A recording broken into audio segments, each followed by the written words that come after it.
guide des égarés sur ça, ce passage-là. Donc, c'est le chapitre, dans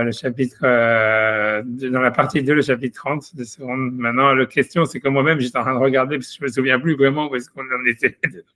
2 secondes. Je vais déjà le mettre en share screen et après on verra 10 secondes, 1 seconde, comment je fais ça. J'arrive. Voilà, mais c'était là où est-ce qu'on en était, quoi. On avait fait avec, tu vois, c'est l'histoire de la séparation de l'eau d'en haut et de l'eau d'en bas. Et que en fait, c'était comme que c'était, voilà, et c'était, voilà. Et donc, on avait vu que dans le paradis, il y avait ça. Je sais pas si, ouais, voilà. 2 secondes. Je pense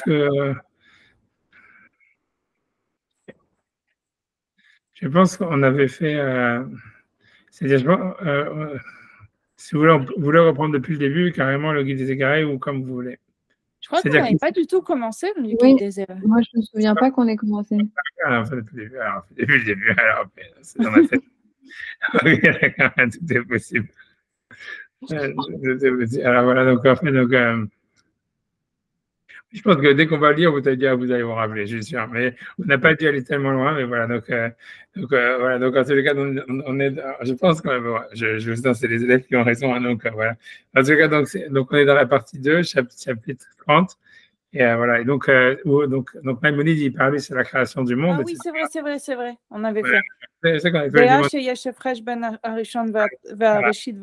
Oui, c'est bon, ça y est. On avait, tu vois, qui parlait de dire qu'il y avait le début de quelque chose, donc c'était en fait. Puis ce qu'il voulait dire, il s'arrêtait comme Rachid de savoir que Bereshit, c'était pas vraiment le commencement, mais c'était en fait, c'était pas le commencement d'un processus, puisque le temps, il n'existait pas, etc., etc. Mais donc, il avait dit, donc en fait, il avait dit que c'était pas le commencement de quelque chose, c'était le commencement d'un processus. Il voulait dire que comment dire, le Bereshit, ça voulait dire que c'était le début d'un. On peut recommencer, c'est comme on peut le faire depuis le début, on peut reprendre, je sais pas, on peut reprendre. On peut reprendre, bien, on reprend, pourquoi pas. Ça prend la question du temps, et puis voilà. Voilà, donc voilà, donc en fait, c'est ça l'histoire. Mais j'y vais. Alors, il dit Dash et H, c'est fraîche, donc sache, donc on est, rien que je dis là, pour donner la référence exacte, hein, qui devrait apparaître normalement.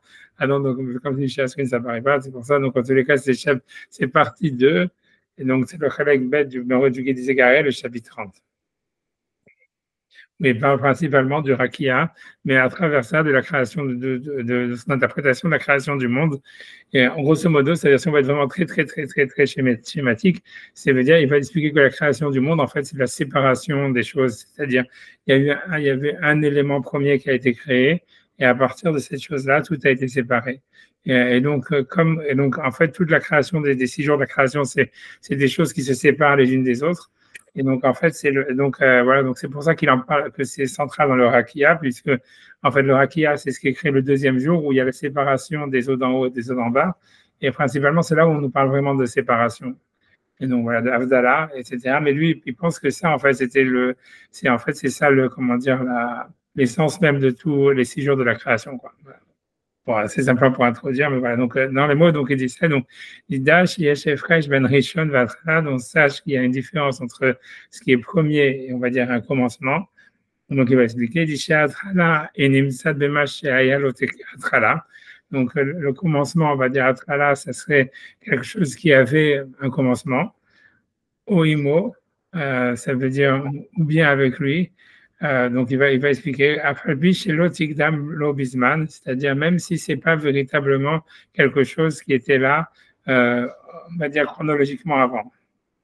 Donc, je traduis d'abord.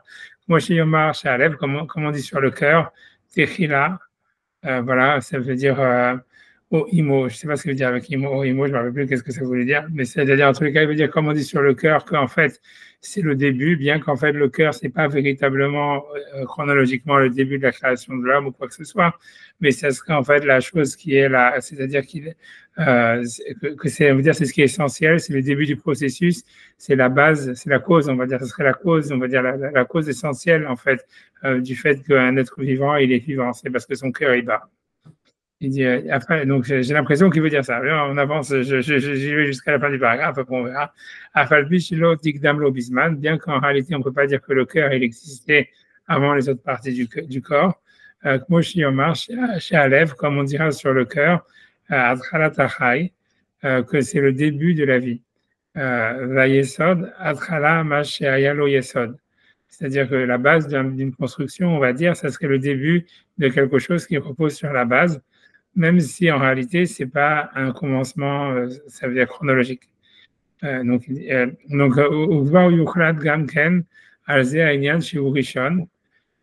et on peut dire des fois sur ça, c'est-à-dire on décide sur ça en disant que c'est Rishon, que c'est le premier, mais lui il veut dire que c'est un parapluie de langage on appellerait quelque chose comme ça comme étant premier ou Rishon, mais alors qu'en réalité c'est le mot qui serait en fait adapté, ça serait Atchala. Et par contre, il veut dire voilà que Rishon, Aval Rishon, Amnam, Yomar ala Kodem Bisman. C'est-à-dire que le mot Rishon, normalement, ça parle d'un début en fait qui serait chronologique, Levad, uniquement, mais Bilti, Shia Kodem, Haru, Bisman, Siba, les Mitacher Harab, sans que en réalité, cette chose qui arrivait avant, elle soit une cause à la chose qui arrivait par la suite. C'est simplement qu'elle s'est déroulée avant sans qu'il y ait une relation de causalité entre les choses. Moshi Omar, Rishon, Mishedar, Bézé Abaïd, comme on dirait sur le premier locataire, on va dire, le premier locataire d'une maison, Ploni, c'était celui-là, Vaharaf Ploni, ensuite est venu un autre, Velo Yomar, donc on dit voilà, celui-là est venu avant l'autre, mais on ne dirait pas que le premier locataire, il est le début du deuxième, puisqu'en fait, il n'y a pas de relation causale entre le premier et le deuxième. On dit Vamila Chatoré à la Rishon, Bishonenu. Et donc, lui dit, donc le mot qui veut dire en fait Rishon, ça veut dire en hébreu, puisqu'il parle à un public qui est arabisant, donc je ne sais pas comment, il est en train d'expliquer des mots en hébreu à des gens qui parlent arabe. Donc, c'est ça ce qu'il veut dire quand il dit Bilshonenu, c'est-à-dire, donc il dit, puisque le livre est écrit en arabe à la base, hein, donc il dit Vamila Asher Torah à la Rishon Bilshonenu, c'est-à-dire donc le mot qui veut dire en fait Rishon, qui parlerait d'un premier en fait chronologique, Techila. Ça veut dire, en fait, c'est le mot tequila. J'imagine qu'il veut dire en arabe, ça correspondrait à un mot qui se dirait tequila. Il va donner des exemples où le mot tequila, en réalité, il parle de quelque chose qui est chronologique. Tequila diber Hashem be'Oshea, ça veut dire le début de la parole de Oshea. Donc, il dit, voilà, il dit, pour lui, c'est le seul exemple qu'il donne. Par contre, quelque chose qui serait en fait le début, c'est-à-dire qui serait le début causal, plutôt que le début chronologique, en fait, c'est Réchit. Ça serait ça ce qu'on appelle dans la Torah Réchit. Onixar min roche, ça vient donc du mot tête, roche. Ashahuat halat ahai, qui est le début de la vie, les filles anahato, par rapport c'est-à-dire par rapport à son commencement. Donc, à mon avis, je pense qu'il voulait. J'ai une question. Pourquoi, si Rishon, c'est le premier avec causalité de temps, pourquoi il y a Atrala et Rishon qui vont avec Trila et Réchit et les mots sont échangés? Ouais, non, j'ai l'impression que lui, il veut pas. Je suis d'accord avec toi. Je pense que dans le paragraphe, au début, il commence à dire on peut échanger les mots, il commence avec des noms inverses, tu vois, en inversant les trucs. Je pense que c'est parce qu'il parle, à mon avis, des racines arabes, c'est-à-dire du mot en arabe, et que après ça, il explique qu'est-ce que ça veut dire en hébreu, quoi. Et que je pense qu'il veut dire, je pense comme ça, tu vois, c'est ce que moi j'aurais interprété, c'est-à-dire j'ai l'impression, je n'ai pas regardé ni les commentaires ni rien, mais j'ai l'impression que lui veut dire, voilà, en hébreu, Réchit, c'est en fait quelque chose qui est causal. Et par contre, Atrala, ça serait quelque chose qui est chronologique. Et à mon avis, tu vois, quand il parle au début en disant oui, ça veut dire quand au début, tu vois, j'essaie de scroll up le paragraphe, où il commence à dire. Non, puisqu'il commence, il y a chez Fresh Ben Rishon Ve'atrala. Ah oui, après ça, il commence à dire. Oui, parce qu'il n'a pas parlé du mot Réchit, tu vois, et ça veut dire pour lui, en fait, lui, il veut dire qu'en arabe, a priori, le mot Atrala, ça serait quelque chose, en fait, qui est causal. Mais j'ai l'impression, moi, si tu veux, moi, c'est comme ça que je traduis. C'est sûr que c'est quand on lit comme ça, on a l'impression que c'est très, comment dire, confus, quoi.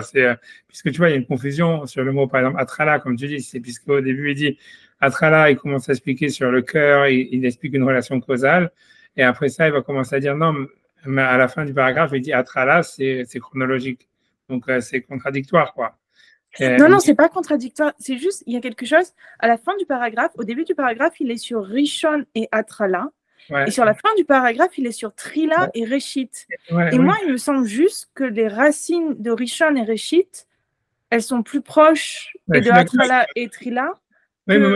j'ai l'impression que ça fait comme un croisé, quoi. Enfin, ouais, c'est comme tu dis, moi je pense comme toi, mais simplement, moi ce que j'ai l'impression plutôt que, c'est-à-dire mon interprétation, je suis d'accord sur la question. Moi, mon interprétation, c'est qu'au début, il fait référence à des mots en arabe. Encore une fois, moi, j'ai pas accès au texte. On a, et sur ces variables, ils ont le texte en arabe, avec les lettres hébraïques, mais je connais pas l'arabe. Mais moi, ça veut dire, moi, la manière que je comprends, c'est parce que, j'intuitionne, tu vois, c'est-à-dire, j'intuitionne sans connaître l'arabe et sans avoir vu le texte original. C'est-à-dire que, en fait, moi, j'ai l'impression que le mot atrala, et au début, quand il parle de atrala et de rishon, c'est en fait, à mon avis, il fait référence à des mots en arabe et que ensuite il veut expliquer qu'en hébreu, il y a le parallèle, ça veut dire le parallèle entre si je veux, les deux termes qui existent entre un début qui serait causal et un autre début qui serait chronologique, il existe en hébreu, mais qu'en hébreu, le mot atrala, contrairement à l'arabe, ça serait quelque chose en fait qui serait causal, qui serait pardon chronologique, contrairement à l'arabe, et que le mot reshit, ça serait quelque chose qui serait causal, comparable au mot atrala en arabe. Moi, c'est comme ça que j'aurais compris, tu vois. Parce que sinon, je comprends que c'est confus, tu vois. C'est-à-dire qu'au début, il parle de atrala et dire qu'il y a une différence entre atrala et techila. Pour moi, ok, c'est possible. Tu vois, c'est une deuxième théorie, ce que toi tu veux dire. Mais moi, je pense, tu vois, je pense que ce serait plus simple. Mon intuition, elle me dit plus simplement que c'est ça ce qu'il veut dire. Que c'est au début, il fait référence à des racines arabes, tu vois, et que après, il explique qu'est-ce que c'est dans le langage de l'hébreu ou de la Torah, parce qu'il dit bilshonenu, tu comprends. Au début, il dit, et, au bout d'un moment, quand il change, quand il fait l'inversion, il dit, j'essaie de retrouver. Vamila Chartoré à la Rishon Bilshonenu Hitechila. Tu vois, je sais pas si tu vois quand je bouge le curseur. Oui, Bilshonenu, c'est en hébreu. Ah, c'est ça, exact. Et tu vois, c'est ça ce qu'il veut dire. Tu vois, donc, à mon avis, c'est ça ce qu'il veut dire. Est-ce qu'en fait, en arabe, le mot techila, il voudrait dire que c'est quelque chose en fait de chronologique. Bilshonenu, ça veut dire en hébreu, c'est quelque chose en fait de chronologique. Et il dit, par contre, tu vois, en arabe, donc le mot techila en arabe, il serait traduit en hébreu par Réchit, puisque c'est là où il y a la relation causale qui vient de Roche, Hacherou, Atrala, tu vois. Moi, c'est comme ça que je comprends, tu vois. Je peux me tromper, tu vois, on peut avoir une autre interprétation comme la tienne, de dire en fait qu'il fait une distinction entre Atrala et Techila, et en disant que Atrala, ça serait en fait, ça serait causal, mais que Techila, ça serait chronologique, et tu comprends, et que Rishon, comme tu as dit, et que Rishon, ça serait chronologique, et que Réchit, ça serait causal. Tu vois, comme ça tu veux dire, mais c'est possible, c'est une lecture possible, Comme on ne connaît pas l'arabe, on peut dire comme ça aussi. Tu vois, ça veut dire c'est possible, mais moi je pense plus pour la mienne, parce que c'est plus simple, on va dire tout simplement, tu vois, je pense plus comme ça. Moi j'aurais dit ça. Donc, tu vois, il faudra regarder, tu vois, le texte, il faudra regarder les commentaires, hein, tu vois, ça veut dire, tu veux regarder, moi, je sais pas, c'est comme tu veux. Si tu veux, on peut regarder. Hein, ouais. Je sais pas, ça va, ça t'intéresse? Ouais, j'essaye de comprendre. Mais moi, j'ai du mal avec. Oui, ça m'intéresse. Mais j'ai du mal à vraiment saisir la différence entre quand c'est causal et c'est chronologique. D'abord, lui, il veut faire cette distinction. Lui, il veut dire, en fait, lui, au niveau, ce qu'il veut dire, c'est que, voilà, chronologiquement, on comprend. C'est-à-dire, voilà, comme il a donné un exemple, il a donné l'exemple des locataires dans un appartement. Il y a des locataires dans un appartement qui se succèdent sans que l'un, il cause la venue de l'autre, on va dire. Mais si l'autre, il n'était pas parti, alors l'autre, ça ne serait pas arrivé. Ok, alors on peut dire ça. Mais il n'y a pas de lien entre eux, en fait. Voilà, c'est ça, ok. Bon, alors peut-être on peut dire qu'il y a une causalité par le vide. Okay, alors, c'est quoi causalité alors? Une causalité, ça serait de dire, par exemple, je ne sais pas, comme lui donne comme exemple, le cœur, il bat, donc le reste du corps, il peut bouger. On peut donner, par exemple, comme ça. C'est l'exemple qu'il donne. C'est-à-dire que c'est qu'il y a une cause et une conséquence, et il y a une cause qui est première avant l'autre. Okay, c'est pas parce que tu bouges que ton cœur y va, quoi. C'est d'abord, il faut que le cœur y va pour que le reste du corps puisse bouger, quoi. Ok. C'est chronologique, j'ai l'impression, c'est dans le temps. Tu vois, c'est 1, 2, 3, 4. Voilà. C'est juste lié au temps. C'est quand tu es le premier, tu es arrivé en premier, mais tu n'es pas à la base de. Voilà. Mais c'est pour ça. Mais si vous voulez regarder l'explication vraiment de est-ce qu'il y a une inversion entre Techila et Rishon, c'est cette question que tu vois, il faudra regarder. Tu vas regarder 2 secondes, on peut prendre 2 secondes. J'ai dit 2 secondes, mais ça dépend combien de temps. 2 secondes. Je vais aller sur les books parce que je pense que sur ces variables, il n'y a pas des commentateurs si on clique dessus. Regardez, assis à quelque chose. Rien. Donc maintenant, on va quoi? Le plus simple, le plus connu, c'est il faut dire, on va voir. Tu veux qu'on lise? Voilà, on va lire. Je sais que ce qu'il faut dire, c'est long. Bon, on va le faire. Allez, tu veux qu'on lise? Bon, après ça, on arrête dans les commentaires parce que sinon, on va jamais s'en sortir. Donc, je fais ça. Non, c'est bien, j'avais peur que ce soit plus compliqué qu'il fallait que j'aille chercher sur les boubouk et tout ça, etc. En général, tu vois, ça veut dire, attends, il faut dire, il faut dire. Même si c'est on va dire, c'est un des commentateurs les plus, on va dire, les plus, tous les commentateurs qu'ils ont donnés, à part le Crescas qui est moins, ça veut dire, ça veut dire, on va faire celui-là. On a choisi celui-là. La seule chose que je me dis, c'est simplement, on fait celui-là. On a choisi, il faut dire, on fait, il faut dire. Alors, Bema Shayalo Atrala ou Imo, tu vois, puisque lui, il dit qu'il y avait un début ou qui était avec lui, mais donc on a l'impression que là, il vient expliquer la partie de Maïmonide qui parle du début causal. Hein. Je pense que c'est ce qu'il a expliqué. Donc, on va voir ce qu'il dit. Il dit Etsonolomar, c'est-à-dire, et sa volonté de dire chez Atrala, Thomas al-Shnepanim. C'est que le mot Atrala, on peut le dire de deux manières. Im Ashetia Atralat Nimset Bema Shayalo Atrala. Donc, c'est-à-dire que ça soit donc un début sur quelque chose qui avait un début, comme on lève, on va dire comme le cœur, ou Atralatachai, qui est le début de la vie, ou Chelek Minachai, et qui est en même temps une partie de la vie. C'est pour ça qu'il dit Imo, ça veut dire lui veut expliquer le mot O Imo, que moi je n'ai pas traduit tellement. Tu vois. Donc, lui veut expliquer sur cette histoire de dire que c'est le début et que c'est avec lui. Donc, lui veut dire, en fait, dans l'idée, c'est que ça serait la cause, et en même temps, à part que c'est une cause qui n'a même pas disparu au moment de l'apparition de la conséquence. Donc, on dit en français concomitant, ça reste concomitant à la conséquence. Il dit, Yesod, Shiwathala, le Mishiulo Yesod. Donc, voilà, c'est comme la base, on va dire, la socle d'un building, d'une construction, une base qui est donc le début de quelque chose qui a une base. Le Chelek Minadavar, c'est-à-dire que le socle ou la base de la construction, elle reste là au moment où la construction elle est sur la base quoi. Il y en a pas un qui est on va dire avant l'autre dans le temps. Qui va être, j'essaie de voir si pour vous c'est assez grand, qui va être à lève Techilat Achai. Donc voilà, puisqu'au moment où le cœur il est donc au début de la vie, Nimsa Chai Becheach, donc on va dire le vivant il existe maintenant nécessairement. Je ne sais pas pourquoi il veut dire Kim Nimsa seconde Bechachim Nimsa Alev Velo Nivra Adain Achai, parce que si jamais en fait le cœur existait mais qu'il n'y avait pas encore la vie, on va dire En Alef Techila Shum Davar, donc le cœur ça serait pas le début de quoi que ce soit, qui ou Enochai va être à où. Voilà, donc ça veut dire, puisque le cœur, il n'est même pas vivant à ce moment-là, puisque lui, il définit le vivant, c'est encore une autre histoire, c'est comme une matière nourrie, qui se nourrit et qui ressent. Et, ok, on va pas rentrer dans la définition du vivant.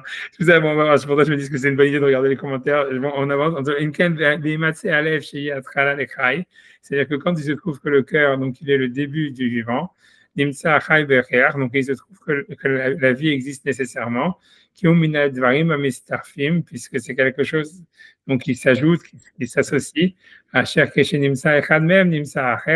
que lorsqu'il y en a un qui existe, donc un cœur qui bat, la vie existe, mais c'est le cœur en fait qui arrive avant, puisque on va dire c'est au niveau causal, c'est pas au niveau chronologique, mais au niveau causal, il est premier. Il dit et c'est la même chose avec une base d'un building, avec un même si en réalité, d'une manière, en général, la pierre angulaire, la pierre de base, le socle, la fondation, voilà, c'est le mot qu'il faut dire, la fondation, elle est venue avant le reste de la construction. Mais malgré tout, on peut appeler la fondation le début. Et là, qu'au moment de l'existence du reste, Shara Avanim, des autres pierres. Shara Bakotel qui a dans le mur. Ok, donc tout là, lui veut dire que c'est carrément nécessaire que ça soit concomitant. Dans la causalité, lui veut dire que carrément presque, il veut dire nécessaire. Bon, tu vois, j'avance. De toute façon, c'était pas notre question depuis le début. Ça, la chénie, et la deuxième manière, deuxième manière d'expliquer donc un début. Ena nimtset bedavar shaya lotekila ela imo. Donc, j'ai perdu, j'ai sauté. Ça, c'est une des manières sur lesquelles on peut parler de début. La deuxième manière dont on peut parler du début, ça veut dire, elle ne se trouve pas sur quelque chose qui avait un début, mais qui était avec lui. Sheilo Atrala Elaimo, Kelomar, Sheino Chelek Madavar, mais que donc ce n'est pas une partie de la chose. Sheilo Shayalo Atrala, Sheilo Atrala pour laquelle elle est le début, et là Mesovav. Donc lui encore une fois, donc c'est une relation causale. Nimsa im ele kemo aliat hashemesh leorayom. Comme on peut trouver, c'est-à-dire comme Nimsa imal, elle se trouve avec la conséquence. Aliat hashemesh leorayom, comme le fait que le soleil se lève et que ça amène la lumière du jour. Chez Sibato à Poelet, donc c'est sa cause première. Benena Chelek Mimenu, elle n'est pas une partie de lui. Shana Shemesh Chelek Minayom, parce que le soleil ne fait pas partie de la journée. Et puis Shayam Chelek Zman Mugbal, puisque le temps c'est quelque chose, on va dire, qui fait, voilà, c'est une temporalité, il veut dire, c'est une mesure du temps, quelque chose comme ça. Mais on ne va pas rentrer dans ce qu'il veut dire. Ben Hashemesh Chelek Zman, alors que le soleil n'est pas un temps, c'est un objet. Donc,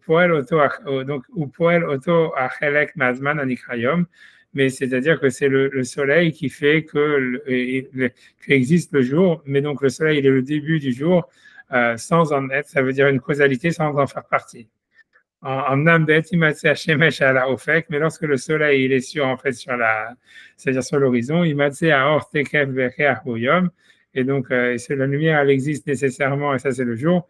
Mais c'est ce que le Rav il voulait dire. O imo, ça veut dire lui si il faut dire, il vient pas expliquer la question qu'on avait nous, il vient expliquer le mot de o imo que moi je vous avais laissé comme ça, c'est-à-dire qu'est-ce qu'il veut dire avec ça? Lui ce qu'il veut dire que dans un rapport de causalité on a l'impression qu'il veut dire, il y a deux manières de, ça veut dire, il veut dire que dans la causalité, il y a deux possibilités. Il y a une causalité où la conséquence, elle existe avec la cause.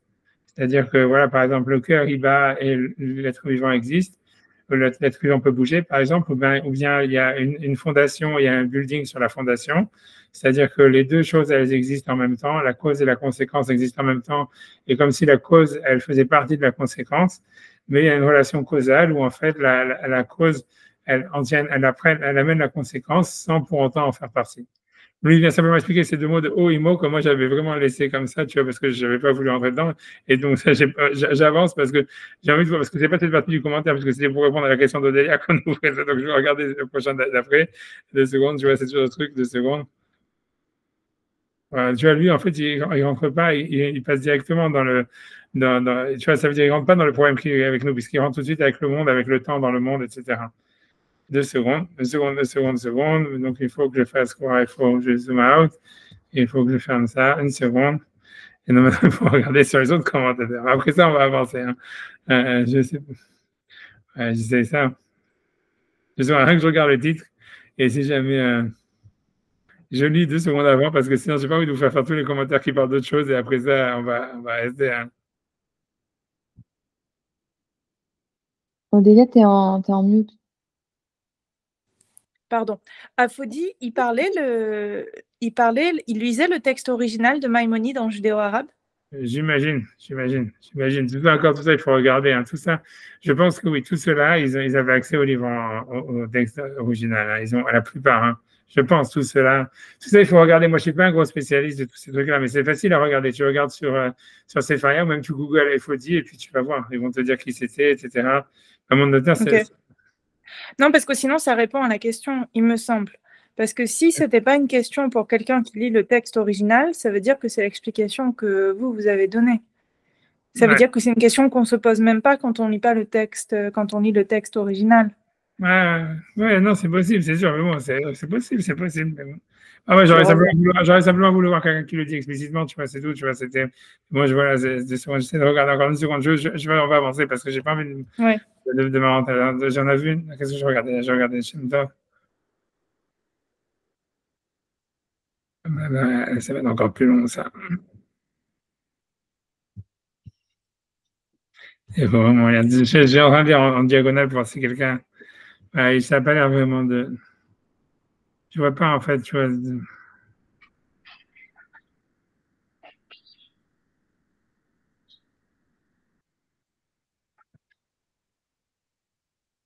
C'est trop long, la vérité, c'est ça. J'ai pas le temps de regarder vraiment. Mais sinon, je regarde encore ça, en diagonale au cas où, tu vois, c'est tout.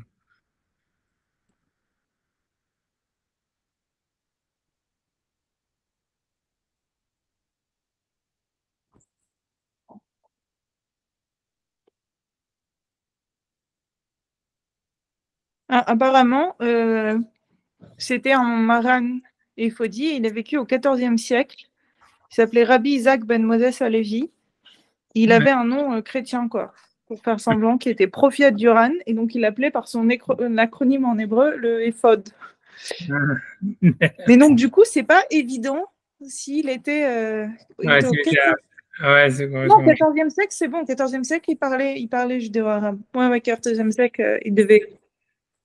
Ça dépend où il était. Je sais pas s'ils avaient reconquis son endroit ou pas. Ouais, non, je sais pas. Tu vois, je sais. Ouais. Ouais. Tu vois, à part ça, tu vois, j'essaie de. Ouais, je vois pas tu vois, premièrement, je vois pas, tu vois, il faudra regarder plus, tu vois, tu vois, moi, je pense en tout cas, bref, tu vois, c'est juste une technicalité au fond, tu vois, je veux dire, pour l'instant, je ferme les commentaires. Et en fait, tu vois, mais c'est-à-dire que voilà, donc en tout cas, c'est-à-dire ce que nous, à notre niveau, qu'on n'est pas en train de faire une thèse de doctorat sur Maïmonide, tu vois, c'est-à-dire que tu vois, ce qu'on doit retenir, c'est que pour l'instant, c'est pas grave, c'est qu'il fait une distinction entre un début qui serait en réalité causal, ça veut dire une causalité, et qui ça s'appellerait, qu'on pourrait appeler ça un début, quoi, parce que c'est quelque chose qui cause la chose, ou bien d'un début qui serait simplement chronologique. Et donc, lui, il veut expliquer que le mot Bereshit, pour l'instant, il est en train d'expliquer le mot Reshit. Enfin, le mot, voilà, il dit que le mot Techila en hébreu, ça serait chronologique. Et le mot Reshit, ça viendrait du mot Roche. Et donc, en hébreu, donc, ça voudrait dire, en fait, une causalité. C'est ce qu'il veut dire, parce qu'il veut dire que dans le roche, il y a quelque chose qui est la direction, quelque chose qui entraîne. Tu vois, ça veut dire, voilà, a priori, quelque chose comme ça lui veut dire que dans le mot roche, il y aurait l'idée de quelque chose qui décide le mouvement ou qui entraîne un autre mouvement, quelque chose comme ça. C'est ce qu'il faut dire, puisque pour lui, en fait, il dit pas ça comme une preuve, mais pour lui, son intuition qu'il voit dans Réchit comme étant causale, c'est parce que c'est lié au mot roche, que roche, c'est la tête, et que la tête, ça serait. Roche dans Rishon. Il y a Roche dans Rishon, c'était ça mon problème avec ça. Ouais, t'as raison. Ouais. Non, c'est pas grave, on peut passer à autre chose. Mais avec ça, c'était lié à Roche dans Rishon. Oui, mais parce que je pense que lui, il veut dire, c'est pour lui, Réchit, c'est comme Rishon. Tu vois, c'est possible que pour lui, Réchit, c'est comme Rishon, comme je dis, que c'est inversé. Je sais pas, parce que lui, il dit que Trila, c'est ce qu'il veut dire chronologique. Et après, lui, quand il parle de l'hébreu, il parle que de Trila et de Réchit. Il parle pas de Rishon. Alors, c'est possible que Rishon, c'est comme Réchit, tu vois, et que c'est quelque chose qui soit causal, tu vois. Non, moi, ce que j'avais pensé simplement parce que je me dis, comme c'est Rosh Chodesh, je me dis, ça voudrait dire en fait que dans Rosh Chodesh, ça veut dire que comme si tous les mois, ils découlent en fait, ça veut dire qu'il y a une causalité par rapport à Rosh Chodesh de tous les autres mois de l'année, quoi. C'est un chidouche, quoi. C'est quelque chose que c'est ce que lui dit, que tout ce qui est lié avec Rosh, ça veut dire début, ça veut dire quelque chose qui a une causalité. Ça voudrait dire en fait comme si tous les mois de l'année, en fait, ils découlent de Rosh Chodesh. Et ça, c'est un stam, quelque chose à réfléchir, c'est stam, quelque chose de ragab parce que c'est Rosh Chodesh. Ouais, j'avance. Tu vois, j'avance. Des secondes, j'y suis. Donc, je descends. Donc, il dit, là, il dit le deuxième paragraphe qui est le plus, donc, c'est un passage très important. Tu vois, c'est que, Vaolam lo nivra ba'atchala zmanit, comme chez dit Arnaud. Donc, lui, il disait que le monde n'a pas été créé, dans un ordre chronologique. Ça veut dire avec un début de temps, avec quelque chose qui s'inscrirait, dans le temps, chronologiquement. Kiazman Miklal Nivraot, parce qu'il dit que le temps, en fait, il a été créé, comme on dit que c'est le temps, comme on a dit que pour Maïmonide, comme pour Einstein, ce qu'il avait déjà dit avant, c'est que le temps, c'est quelque chose qui est lié à l'espace et au mouvement. Et donc, en fait, il ne peut pas y avoir eu de temps avant la création de l'espace. Donc, c'est pour ça. Donc, lui, il veut dire que le mot Bereshit, ça veut dire que Bereshit, c'est Lazé Amar Bereshit, que ça veut dire que lui veut dire que dans Bereshit, ce qu'on nous décrit, c'est pas, en fait, un écoulement chronologique entre un temps, des étapes temporelles, mais entre des étapes, en fait, qui sont liées à un développement causal. Ça veut dire que c'est le début d'un processus, ou c'est la cause du processus, et les 6 jours de la création, c'est des étapes d'un processus qui sont divisées en 6. et qui ne sont pas spécialement divisés en 6 d'une manière chronologique, mais en fait qui sont divisés en fait en 6 d'une manière causale. Ça veut dire qu'il y a eu des étapes en fait dans la formation du monde tel qu'on le connaît. Et ces étapes, elles sont individualisées. Il va expliquer pourquoi elles sont individualisées après. Parce que lui veut dire qu'en fait, ce qui veut dire pourquoi les étapes elles sont individualisées en 6, c'est parce qu'en fait, il y a certains éléments de la création qui se sont arrêtés à cette étape-là et qui n'ont pas été plus loin dans leur développement. Et donc, c'est pour ça que la Torah, à chaque fois qu'elle va trouver donc, un des événements, par exemple, quand tu vas dire voilà, les poissons, c'est une étape parce qu'en fait, il y a des poissons, ils sont restés poissons, quoi. Ils ne sont pas transformés en quelque chose d'autre. Alors qu'il y a d'autres choses qui sont évoluées et qui ont continué à évoluer encore, tu vois, tu vois, donc lui, pour lui, à chaque fois qu'il y a marqué Kitov et qu'on dit ça c'est Yom Echad, pour lui, ça veut dire une étape du développement qui a laissé une marque dans le sens où, en fait, cette étape-là, elle est restée éternellement comme ça, quoi, à un niveau, pour une partie de la création. Tu vois, c'est comme s'il y avait un tout, il y avait un truc qui était, en fait, au début, il y avait, tout est mélangé, où il y a un seul élément, où il y a un mélange d'éléments. Et en fait, les choses, progressivement, elles se séparent les unes des autres, elles évoluent les unes par rapport aux autres en s'imbriquant différemment. Ça veut dire en créant des mélanges ou en créant des choses comme ça. Et à chaque fois qu'il y a une étape, en fait, qui est franchie, mais qui va laisser une marque, ça veut dire qu'il y a des éléments qui vont rester à cette étape-là et qui vont pas se développer plus. Pour lui, c'est ça ce qu'on va appeler un jour, et que Hachem veut dire Kitov, ça veut dire c'est bien que ça reste comme ça. Pour rester comme ça. Et qu'ensuite, il y a d'autres éléments qui vont continuer à se développer et à évoluer, à se mélanger, et ça sera pour eux Kitov à leur niveau, etc., etc. C'est ça ce que lui veut dire. Tu vois, c'est ça ce qu'il va dire. Je pense que c'est dans le paragraphe d'après, j'ai un peu anticipé. Mais en tous les cas, c'est ça qu'il dit. Moi, je suis en Kiasman, Bika Nivra, donc il n'y avait pas de temps. Donc maintenant, maintenant, lui, il veut expliquer pourquoi il y a un bête, puisque ça serait Réchit, puisqu'on aurait dû dire donc Réchit, Bara, Elohim, et Hashamayim, et Aretz. Donc, il veut dire pourquoi le bête. Il dit que les bêtes Kilim, Birouche, ça veut dire donc la bête, les bêtes Kilim. Donc, je ne sais pas ce qu'il y a par là. Ça veut dire que que bête Kilim, Birouche, Zé, Apasou, Kamiti, Ken, Batchala, Bara, Eloka, Yonim, et Tartonim. C'est-à-dire, j'imagine que je ne sais pas ce qu'il veut dire avec le bet Kilim, j'ai pas envie de recommencer à regarder les commentateurs, bien qu'il faut. Mais Kelly, dans le sens Kelly en hébreu, le bet, c'est à l'intérieur. Ouais, moi j'imagine. Ouais, tu vois, j'ai l'impression, tu vois, que veut dire, ils ont traduit préposition en anglais, tu vois, si je regarde preposition.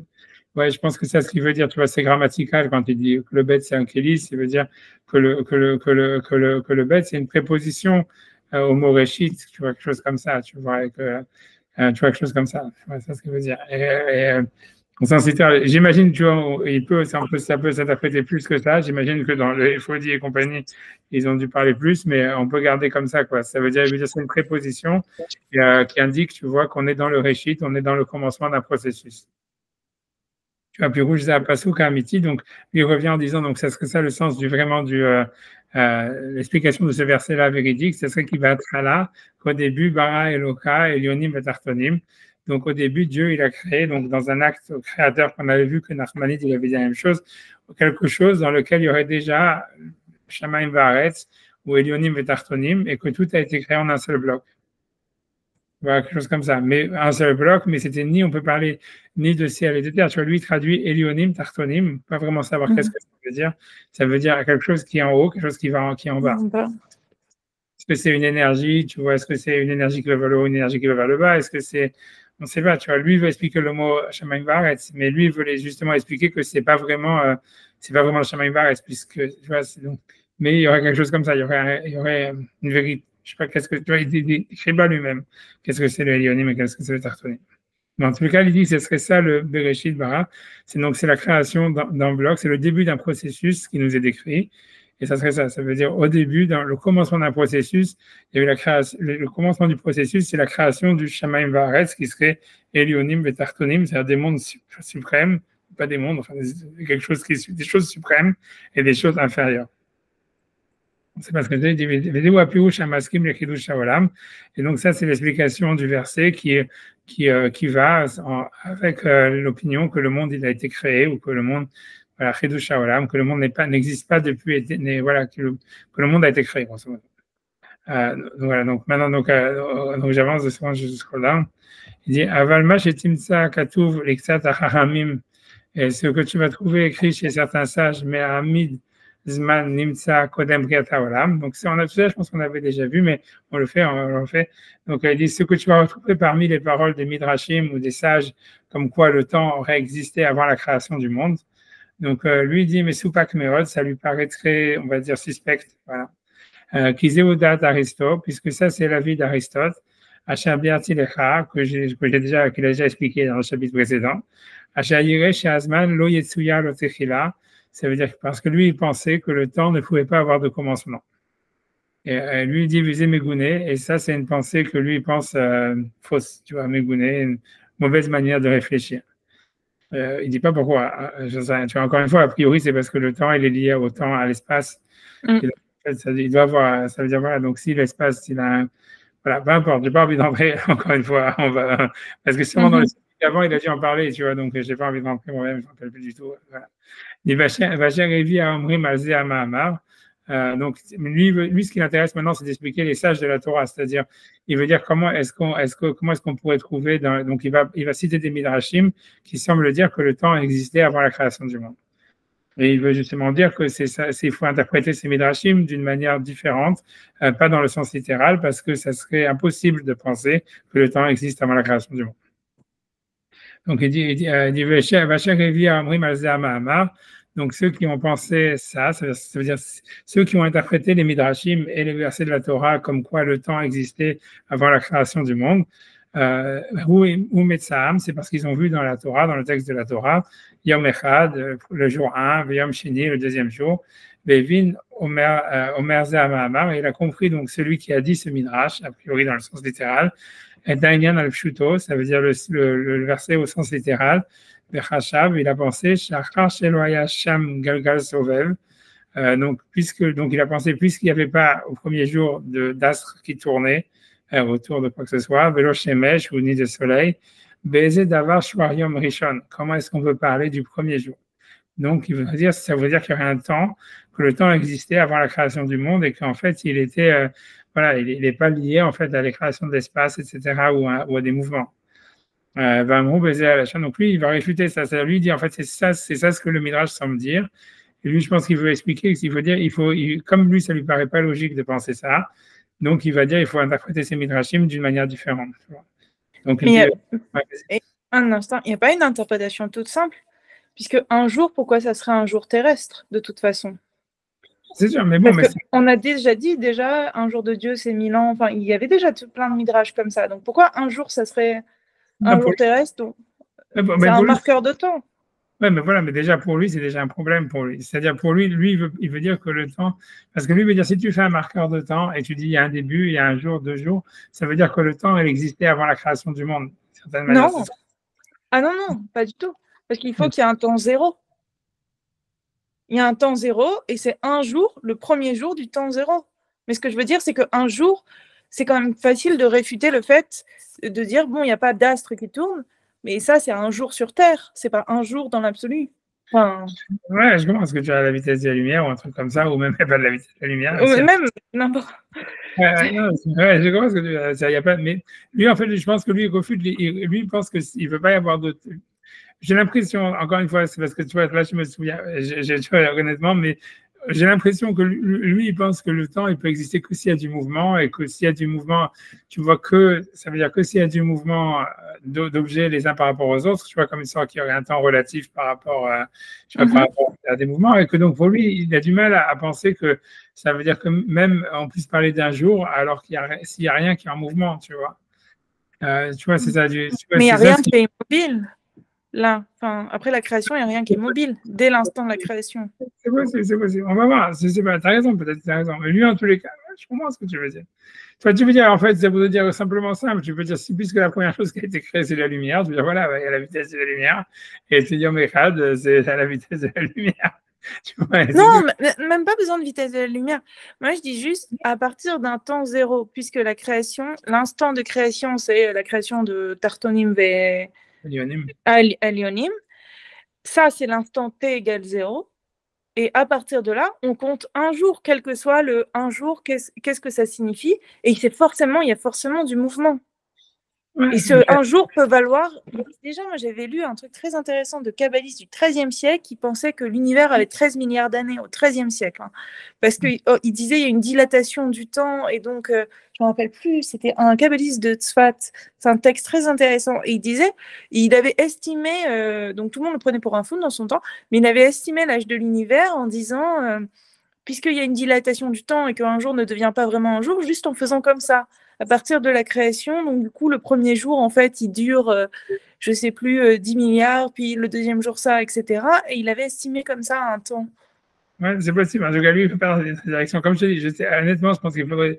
Je comprends ce que tu dis, mais ça veut dire tout ça, je pense qu'il faudrait regarder le chapitre d'avant, tu vois. C'est le chapitre d'avant quand il conteste le fait que le temps, tu vois, puisse exister indépendamment de l'univers ou un truc comme ça. Et on a l'impression que lui, il veut faire. Lui, voilà, lui, en tous les cas, voilà, peu importe. Ça, encore une fois, j'ai pas envie de. Tu as raison de ce que tu dis, c'est très possible, mais lui, en fait, je pense que c'est lié à ce qu'il a dit dans le chapitre d'avant.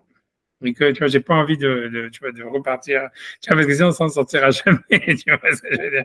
Et donc, c'est voilà, mais voilà, mais ok, mais en tout cas, lui-même, ça, il veut pas accepter. C'est-à-dire, en tout cas, on a l'impression que lui, il pense, et c'est logique de penser que, tu vois, si le temps n'existe pas vraiment d'une manière, c'est-à-dire d'une manière, on va dire, comptable, fixe, et que c'est quelque chose, en fait, qui est encore, donc ça n'a pas vraiment de sens de dire, ça, c'est le premier jour, c'est le deuxième jour. Tu vois, qu'est-ce que ça nous apprendrait, tu vois, c'est-à-dire, pour lui, je pense qu'il y a aussi de ça. Ça veut dire, si c'est une unité de temps qui elle-même, qui est pas stable et qui est à l'image, tu vois, c'est-à-dire qui est liée à un début, ouais, c'est pour ça que lui veut parler des étapes causales. C'est pour ça que je te dis que lui il va expliquer qu'un jour c'est plutôt une étape causale. Tu vois, je pense que c'est pour ça. Mais bon, tu vois, c'est ça. Enfin, voilà, donc en tout cas, donc il dit, Vacher et Vion, donc à sa maman, ou Matsam Yom Echad, Yom Sheni, donc un jour 2, Evin, Omer, Zéamamar, et donc il a compris celui qui a dit ce midrash, ou celui qui a interprété ce midrash, Taïnian al-Pshuto, c'est-à-dire le sujet comme au sens littéral. Rachav, il a pensé chez Lo Yasham Galgal Sovev, que du fait qu'il n'y avait pas en fait d'astre qui tournait, Velo Shemesh, ni de soleil, Baiser d'avoir Shuar Yom Rishon, comment est-ce qu'on peut mesurer c'était quoi la longueur du Yom Rishon du premier jour, du Yom Echad en fait, c'est marqué. Vamrou Baiser Alashon, donc il va citer le Midrash, Yom Echad, donc le jour 1. Amar Rabbi Yehuda bar Rabbi Simon, Rabbi Yehuda, le fils de Rabbi Simon a dit, Mikan Shaya Seder Zmanim Kodem Lekach. Donc, c'est-à-dire qu'il y avait un ordre de temps existant avant.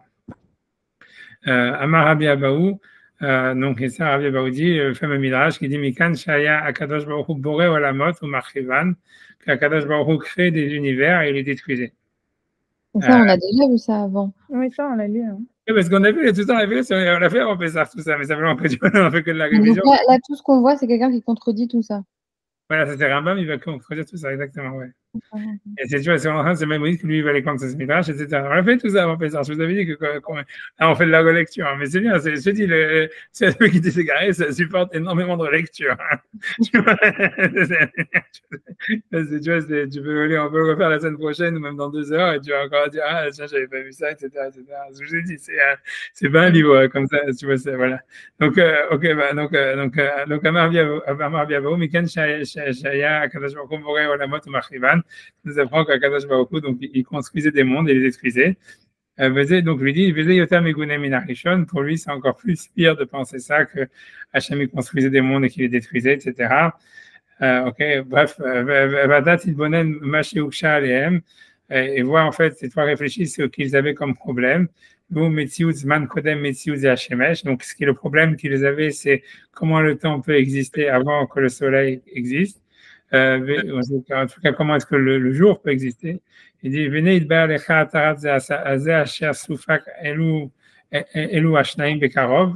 je vais expliquer donc la réponse, ça veut dire le problème, ça veut dire la réponse de ce qui a paru douteux à ces deux auteurs, ça veut dire Rabbi Yehuda ben Rabbi Simon et Rabbi Abaou,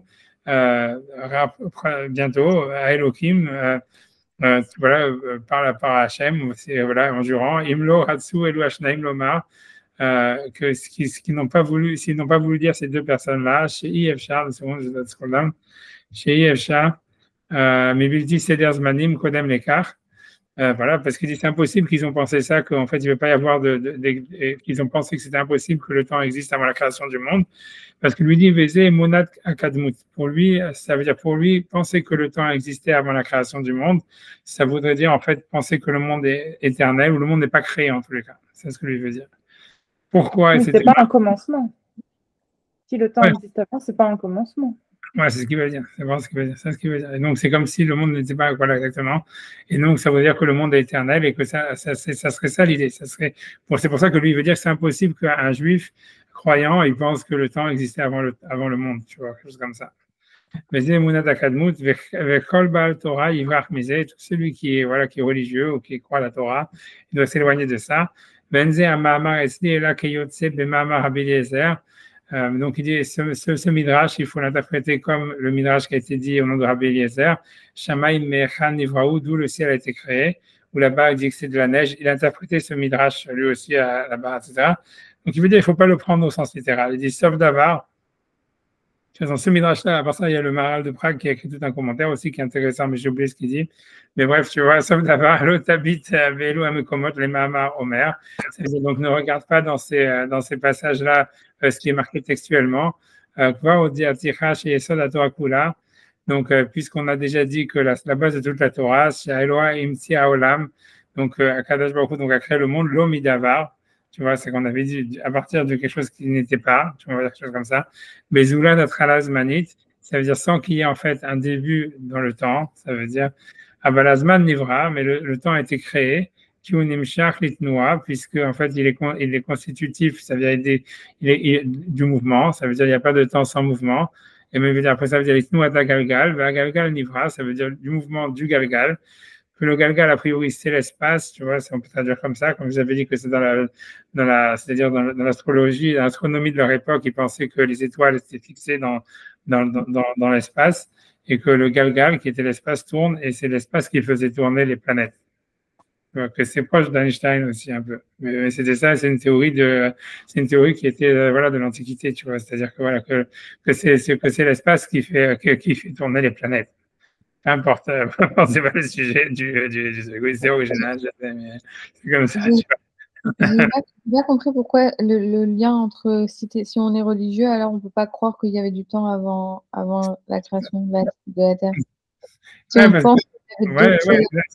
Parce que lui, en fait, si tu veux, pour lui, ça veut dire qu'en fait, c'est comme si le monde, il n'avait pas de début, grosso modo. Pour lui, ça voudrait dire si le temps existait avant, ça voudrait dire, en fait, voilà, il y avait, ça veut dire si le temps, il n'est pas créé lui-même, et si le temps, il existe indépendamment, on va dire, en fait, par exemple, tu vois, du mouvement, de l'espace, tu vois, en fait, ça voudrait dire en fait que voilà, si le temps existe sans avoir été créé, grosso modo, c'est comme si on disait que Dieu n'avait pas créé le monde, quoi, ou qu'au maximum, je vois un truc comme ça, Dieu il est dans le temps, il est dans le monde ou quelque chose comme ça, tu vois. C'est ça en fait ce qui le dérange, tu vois. C'est ça l'histoire.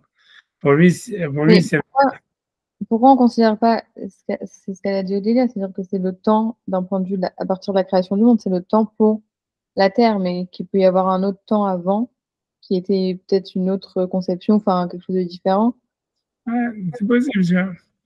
Non, moi je disais qu'il fallait un commencement, je suis complètement d'accord avec lui. Je disais juste que le Yom Echad Yom Sheni, c'est pas qu'il n'y avait pas besoin du soleil pour compter les jours, mais il y a besoin d'un temps zéro, parce que s'il n'y a pas de temps égal zéro, alors la création, c'est pas vraiment une création.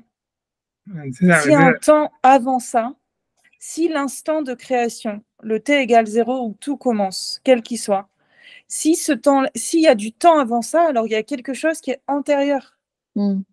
Et donc c'est pas créé de rien, c'est pas bara mais Mélo d'Ava. Mais si on dit qu'il y a des mondes qui étaient créés avant et qui ont été détruits, ces mondes-là, ils fonctionnaient aussi avec du temps, non? Oui, c'est ça. Oui, mais ça, c'est pas une vraie création, du coup. C'est qu'une création partielle, c'est-à-dire c'est pas la création de tout. S'il y avait des mondes, j'arrive pas à comprendre comment il a écrit ça. Pour moi, je suis d'accord avec lui, c'est Menougué Mamache. Hein. Il a lu ça et il a dit il y avait des mondes qui étaient créés avant. D'où si tu veux regarder, si vous voulez regarder une explication, le Maral de Prague, il parle sur sa mirage. Si vous voulez, si ça vous dérange pas de faire 2 secondes, si je trouve rapidement, je vais regarder, je vais essayer de trouver, tu vois, qu'est-ce que ça peut vouloir dire. Si vous voulez avoir une vision alternative sur ce mirage, voilà, ça veut dire Maïmonide, il a été critiqué par le Maral de Prague sur ce passage-là. Je vais essayer de le trouver, hein, tu vois, 2 secondes. Je vais essayer une seconde. J'espère encore de pas. 2 secondes. Hein. Ah là là.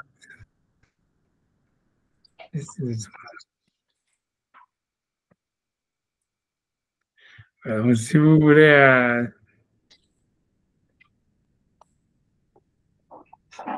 Ok, si vous voulez, on va. Si ça vous dérange pas, moi je fais ça que avec vous. Hein. C'est parce que je vois que vous êtes plus. Ça veut dire, donc, si vous voulez partir sur un autre truc, on peut faire sur ça. Donc, voilà, si vous voulez une vision alternative sur ce midrash-là, etc.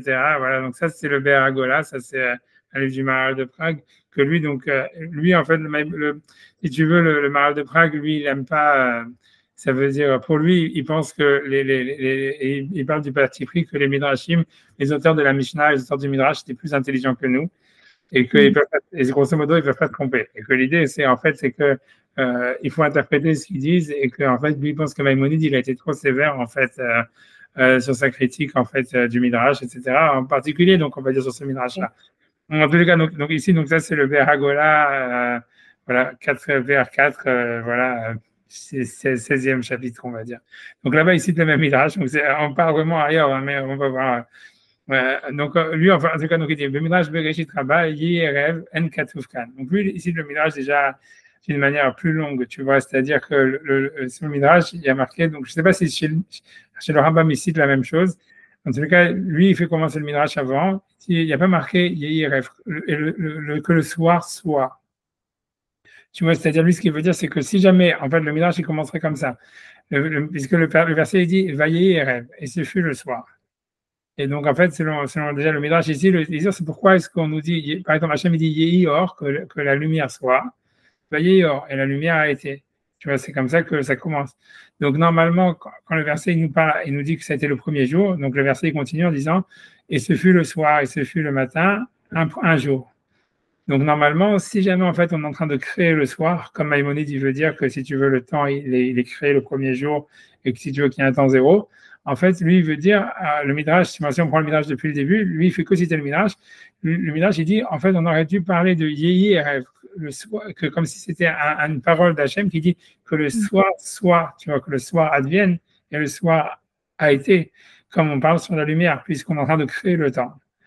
Et donc, il dit, alors le Midrash, il dit qu'en fait, dans le verset de la Torah, il est marqué Vaillez et rêve. Et ce fut le soir, comme si le soir existait déjà avant. Alors, c'est ça, sur ça, il dit Amar Abiago. Tu vois, ça, cette partie du Midrash, je ne sais pas si le Rambam, il n'avait pas, c'était scripté, je ne sais pas. Et Amar Abiabaou, donc Abiabaou dit, mais la mèche, c'est rien pour eux. Donc, nous, en fait, ça veut dire, on n'a même pas l'histoire de Shoder Zmanim, je pense que, je ne sais pas, en tout cas, je dis ce qui est marqué dans le Maharal, regarde, c'est la version que lui, là, Amar Abiabaou, mais la mèche, c'est rien pour eux, la mot ou Machivan. C'est-à-dire, ça nous apprend que Ashkadosh Baruch Hu, il crée des mondes et il les détruisait. Hatshebara et Telou. Ça veut dire que tu vois, ça veut dire que jusqu'à ce qu'il a créé ces mondes-là. Et donc, ça voudrait dire en fait que le soir existait déjà avant, puisqu'en fait, il y avait déjà des mondes créés. Donc, c'est comme si en fait, il y a eu des univers avant qui étaient là, comme si le soir, il serait resté dans un univers précédent, quoi, quelque chose comme ça. Tu vois, Hatshebara et Telou, jusqu'à ce qu'il a créé ce monde, ces mondes-là, tel qu'on le connaît. Amar Din Hanyanli. Ça veut dire en disant celui-là, ça me plaît, quelque chose comme ça, c'est traduit en araméen, c'est un peu difficile. Anyan, c'est Msrimilachon, tu vois. Ouais, c'est pas que ça me plaît, ça m'est adapté. Ce monde-là m'est adapté. Din Anyanli, c'est ça ce que la traduction. Yathon lo Anyanli, les autres ne me sont pas adaptés. Tu vois, c'est ça. Et donc, Amar bin Has, Tamé de Rabbi Abaou, donc le Midrash là-bas, il dit Amar Rabbi Pinchas, Tamé de Rabbi Abaou, la raison de Rabbi Abaou, parce que donc il ramène une preuve encore à cette histoire-là du monde qui a été créé. Donc, lui, il ne parle pas du Seder Zmanim, a priori. Je ne sais plus le Seder Zmanim, je pense qu'il en parle ailleurs, mais en tout cas, pour l'instant, il est sur ce monde-là qui a été créé et détruit. Rabbi Pinchas, il ramène encore une autre preuve à ça. Il dit, parce qu'il y a marqué Vayar Elohim et Kol Asher Asa, puisqu'à la fin de la création du monde, il y a marqué Elohim a vu tout ce qu'il avait fait, Bene Tov Meod. Et il dit, c'était très bien. Et donc, pour lui, ça veut dire, tu ne veux pas dire que quelque chose c'est très bien que par rapport à autre chose. Tu vois ce que je veux dire? C'est comme si quelqu'un, si tout ce que tu as fait, c'était très bien, ben, c'est pas la peine de le dire, c'est normal, c'est toujours très bien. Mais c'est très bien par rapport à quelque chose d'autre qui était raté. Tu vois, c'est ça ce que lui veut dire. Et ça veut dire, tu peux juger quelque chose de bien par rapport à quelque chose qui est moins bien. Ou celui-là, il est très bien par rapport à celui-là, il est moins bien. Donc, ça veut dire en fait qu'il y avait des mondes que Hachem, il a, si tu veux, il avait créé avant, il n'a pas pensé que c'était Tov Meod ou que c'était pas Tov. Et donc, il a laissé tomber. Tu vois, c'est. Tant mieux. Mais il y a un jour qui n'est pas Tov. Il y a le lundi, ouais, c'est le lundi qu'il n'y a pas Tov. C'est justement là où il y a le Hakia. Mais en tout cas, lui dit, en tous les cas, Rabbi Abaou, ce qu'il cite comme verset, c'est à la fin de la création du monde, où il dit Tov Meod. Et donc, il veut dire du fait qu'il a besoin de se faire ce jugement-là, de dire Tov Meod, ça implique, tu vois, Din Anyan Li, ça veut dire ce monde-là, il me correspond. Il y a Ton Lo Anyan Li, c'est par rapport à d'autres mondes qui, eux, lui, ne le correspondent pas. Donc maintenant le Maharal, donc ça c'est le Midrash, tu vois, c'est qu'il est ramené, on va dire, dans la version du Maharal, qui est possible, pas la même que Maïmonide il avait, ou peut-être que, peu importe, tu vois, il n'y a pas ici Seder Zmanim, je pense que le Seder Zmanim, bref, j'avance. Un Midrash azé, où l'Iksad Ben Adam Betachit Achaka, donc il dit ce Midrash-là, il apparaît à plusieurs lecteurs comme quelque chose de très lointain, ou quelque chose qui paraît vraiment mégouné, comme il a dit le Rambam. Shiye Boré, que Kadosh Baruch Hu, il veut créer le monde, Veroé, Leolam Shenotov, et qui verrait un monde en disant ce monde-là n'est pas bon, ou Marchivoto, et qui le détruisent, Veivre Acher, et qui en construit un autre. Donc, il dit Af Leuman Basar Vadam, même pour un artisan humain, En Raoui Davar Kazé, c'est pas vraiment apte de faire quelque chose comme ça. Kol Sheken Beboré Olam, la plus forte raison pour le créateur du monde, Achalo Yif Velo Yiga, qui ne se fatigue pas et qui peut agir constamment. Beno Ben Adam Beitnachem, il n'est pas comme un homme qui change d'avis. Donc, Echev Shar, de seconde, je scroll up, j'arrive. Echev Shar Lomar Kazé, comment est-ce qu'on pourrait dire cette chose-là? Donc, il dit Aval Ben Adam, mais les gens, Lo Yirdou les Pnimit Amamarazé, donc lui va interpréter, veut dire, ils ne comprennent pas la profondeur de ce midrash. Velomdou Besodo, ils n'ont pas compris le secret. Donc il explique chez Kasha Timsa Bekol Anivraim. Donc quand tu vas trouver dans toutes les créatures, Asher Bara Hashem Idbar Chotam, que Kadosh Baruch Hu a créé, Aya Boré Olamot ou Machivan. Donc ça veut dire que à chaque fois, donc on va dire il crée des mondes et les détruisait. Pamar Din Anyanli en disant celui-là il est bien pour moi. Yatron Lo Anyanli, les autres ne me correspondent pas. Donc j'avance, je pense qu'il y a ici une erreur de truc dans ces variables, qui est qui va créer Barak en Ibrahim. Ça veut dire qu'au début, quand il a créé toutes les créations, Veshash et Nivreu, donc, et qu'au moment où ils ont été créés, Velo Aya Boalam Metziut Acher, et qu'il y avait dans le monde rien d'autre, ça veut dire qui existait, Ayotam an Ibrahim Ika Abria. Ça veut dire se trouver que la chose qui est créée, c'est l'essentiel de la création. Veshem Ametziut Alehem, et c'est ceux-là qui sont appelés les existants. Ad Shebara Hashem Idbach Adam, donc jusqu'à ce que Hashem il a créé l'homme, lui veut dire Shewika Ametziut, qui est le principal de l'existence, Mamardin Anyanli, et en disant ça, c'est ça me correspond. Yatron Lo Anyanli, ces choses-là, elles ne me correspondent pas. Lui veut dire, c'est ça le sens du Midrash, que toutes les autres choses, elles ont été détruites. Kasher Bahar Hashem Idbach Adam, quand Hachem il a choisi l'homme, Shewika Metziut, qui est le principal de la création, c'est-à-dire que les choses antécédentes, elles perdent en fait le nom d'existant.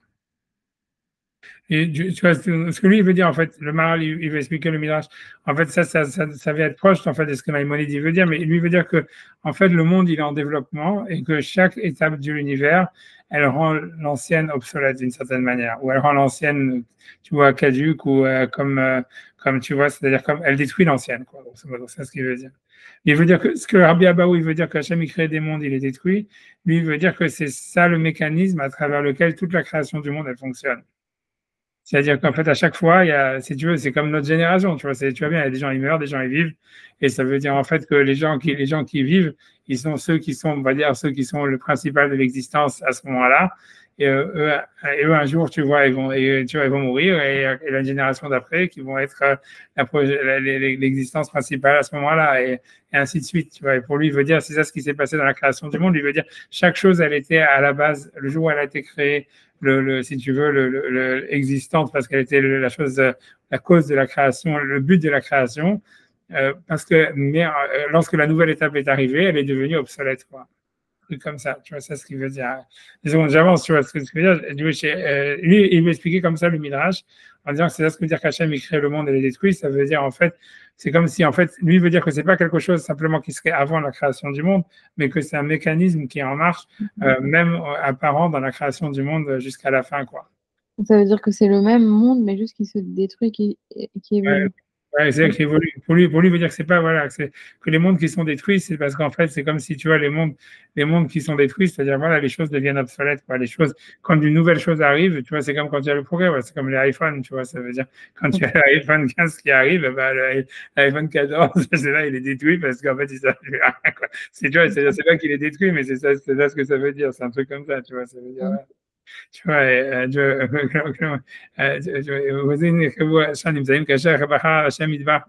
lui veut dire quand Hachem il a choisi l'homme, qu'il est devenu le principal de la création, ça veut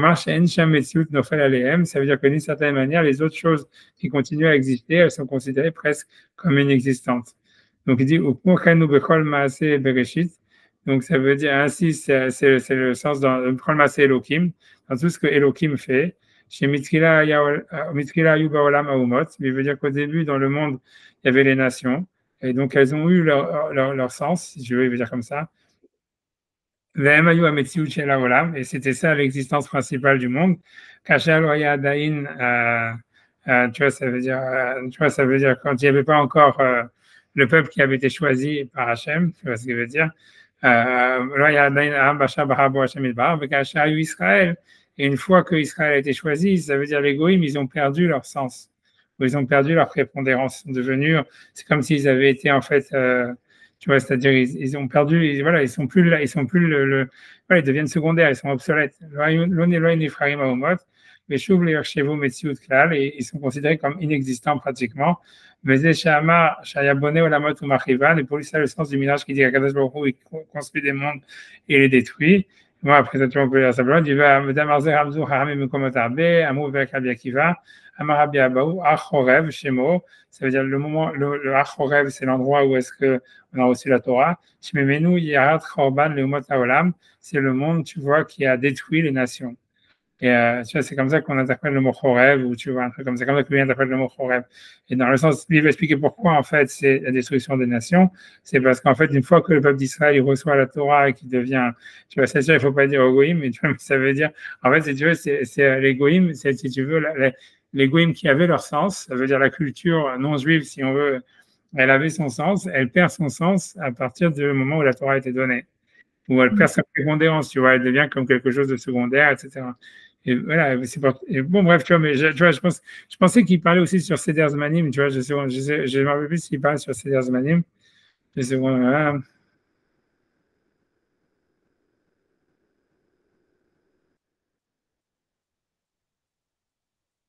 Ouais, je peux avancer encore un petit peu, tu vois, ça veut dire, j'avance encore dans le moral 2 secondes, puisque, tu vois, et c'est pour ça aussi qu'il y a l'antisémitisme selon la Gemara, tu vois, c'est parce que, voilà, comme les Goïms, ils savent que, tu vois, c'est pour ça qu'on dit pourquoi ça s'appelait le Har Sinaï. Le Har Sinaï, ça veut dire le monde, la montagne de la haine. C'est la de Sina, la Gemara, elle dit, parce qu'en fait, à partir du moment où les Juifs, ils ont reçu la Torah, il y a eu la haine des non-Juifs contre les Juifs. Parce que, tu vois, c'est comme si, voilà, c'est comme s'ils avaient passer une étape qu'eux, ils n'avaient pas voulu passer. Donc, en fait, ils sont détruits automatiquement. Pas parce qu'ils sont détruits par la colère d'Hachem ni rien, mais c'est parce que, si tu veux, ils deviennent secondaires par rapport à Israël, par rapport à un juif. Sinaï, ça veut dire haine, j'ai pas compris. Oui, Sinaï, ça veut dire Sina en hébreu, c'est la haine. Et la Gemara, elle dit que le mot de Har Sinaï, c'est pour ça qu'elle dit, il s'appelle Har Chorev. Il y a plusieurs noms au moment où on a reçu la Torah. Il appelé Har Chorev. Et donc, Har Chorev, la Gemara interprète Yardach Roban Leumot Haolam. Ça a amené la destruction des nations.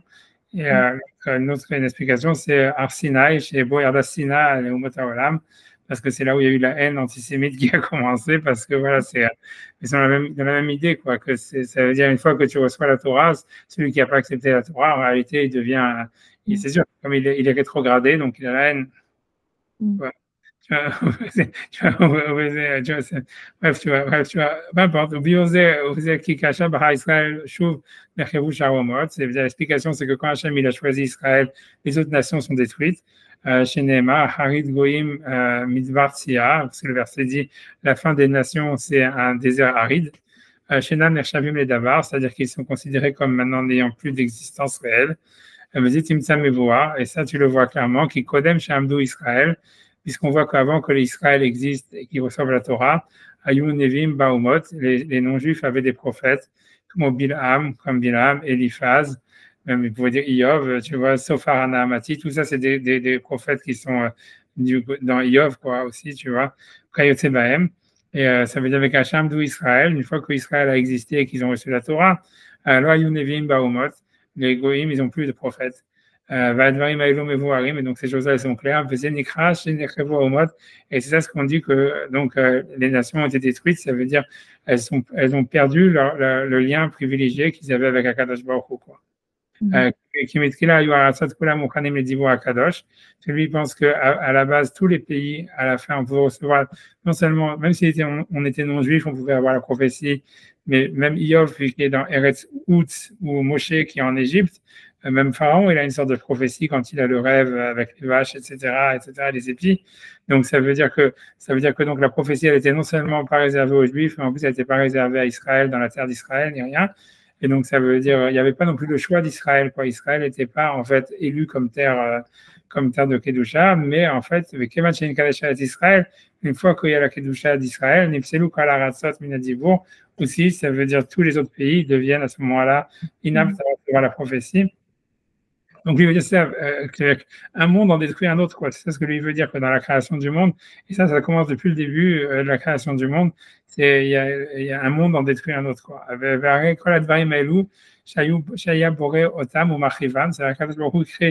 dire il fallait que les nations existent. Ils ont eu un sens dans l'histoire. Il fallait que la prophétie, elle soit même chez des non-juifs, etc. Il fallait un moment où la terre d'Israël ne soit pas sainte, etc., etc. Mais à un moment, ça veut dire il y a une destruction de ce monde-là pour un nouveau monde qui est le monde en fait où Israël a reçu la Torah, où la terre d'Israël a été choisie comme une terre spéciale qui apte à la prophétie. Mais ça se fait au détriment de l'ancien, quoi. Tu vois, en fait, à mon avis, ça c'est très lié avec l'histoire de Maïmonide qui parle de la création du monde comme des étapes.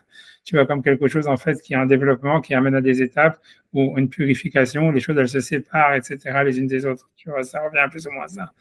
Mais il est quand même en accord avec Maïmonide, moi, il me semble, parce que c'est des mondes différents, c'est pas des univers. Il dit que c'est destruction, etc. C'est juste, et c'est même pas une destruction réelle d'après lui. C'est une destruction dans le sens où les choses perdent de l'importance au fur et à mesure qu'on avance, une partie des choses. C'est pas des univers différents. Oui, non, je suis d'accord. C'est simplement une interprète. C'est pour ça que je dis que, en fait, sur le fond, en fait, c'est vrai, il n'y a pas de désaccord. En réalité, simplement que Maïmonide, lui, il a simplement dit, ce Midrash, il dit n'importe quoi. Lui, en fait, il veut interpréter le Midrash. Il veut expliquer qu'est-ce que le Midrash veut dire. Tu vois, plutôt que de dire, non, c'est n'importe quoi. Je finis un petit peu, mais je pense qu'il parle aussi après sur le Seder Zmanim, je ne me rappelle plus. Tu pourrais refaire une recherche, mais 2 secondes, j'avance encore sur ça. Tu vois, il dit, venez chez Neymar Bekatouv, et donc, puisque le verset, il dit, vaillez, rêve, vaillez, boker. Et donc, ce fut le soir et ce fut le matin. Rêve au boker, alors que normalement, on aurait dû dire, s'il y a une création du temps, comme Maïmonide dit, voilà, donc on aurait dû dire, pourquoi on ne parle pas de cette création-là, justement, il y a rêve que le soir soit, que, tu vois, c'est-à-dire que le temps existe. Tu vois, il y a rêve au boker, que le soir existe et le matin existe, qui a vav shel vayeis, donc ça veut dire le vav qui est, ce fut le soir. Mashmash aya kodem la chen davar, donc ça montre qu'il y avait quelque chose avant. Donc, ça veut dire en fait que même dans la création du monde, dans Bereshit, il y avait en fait, même le Bereshit, en réalité, ça veut dire ce qui est antérieur au Bereshit, ça serait en fait un mouvement comme ça de choix ou de destruction par rapport à quelque chose de nouveau.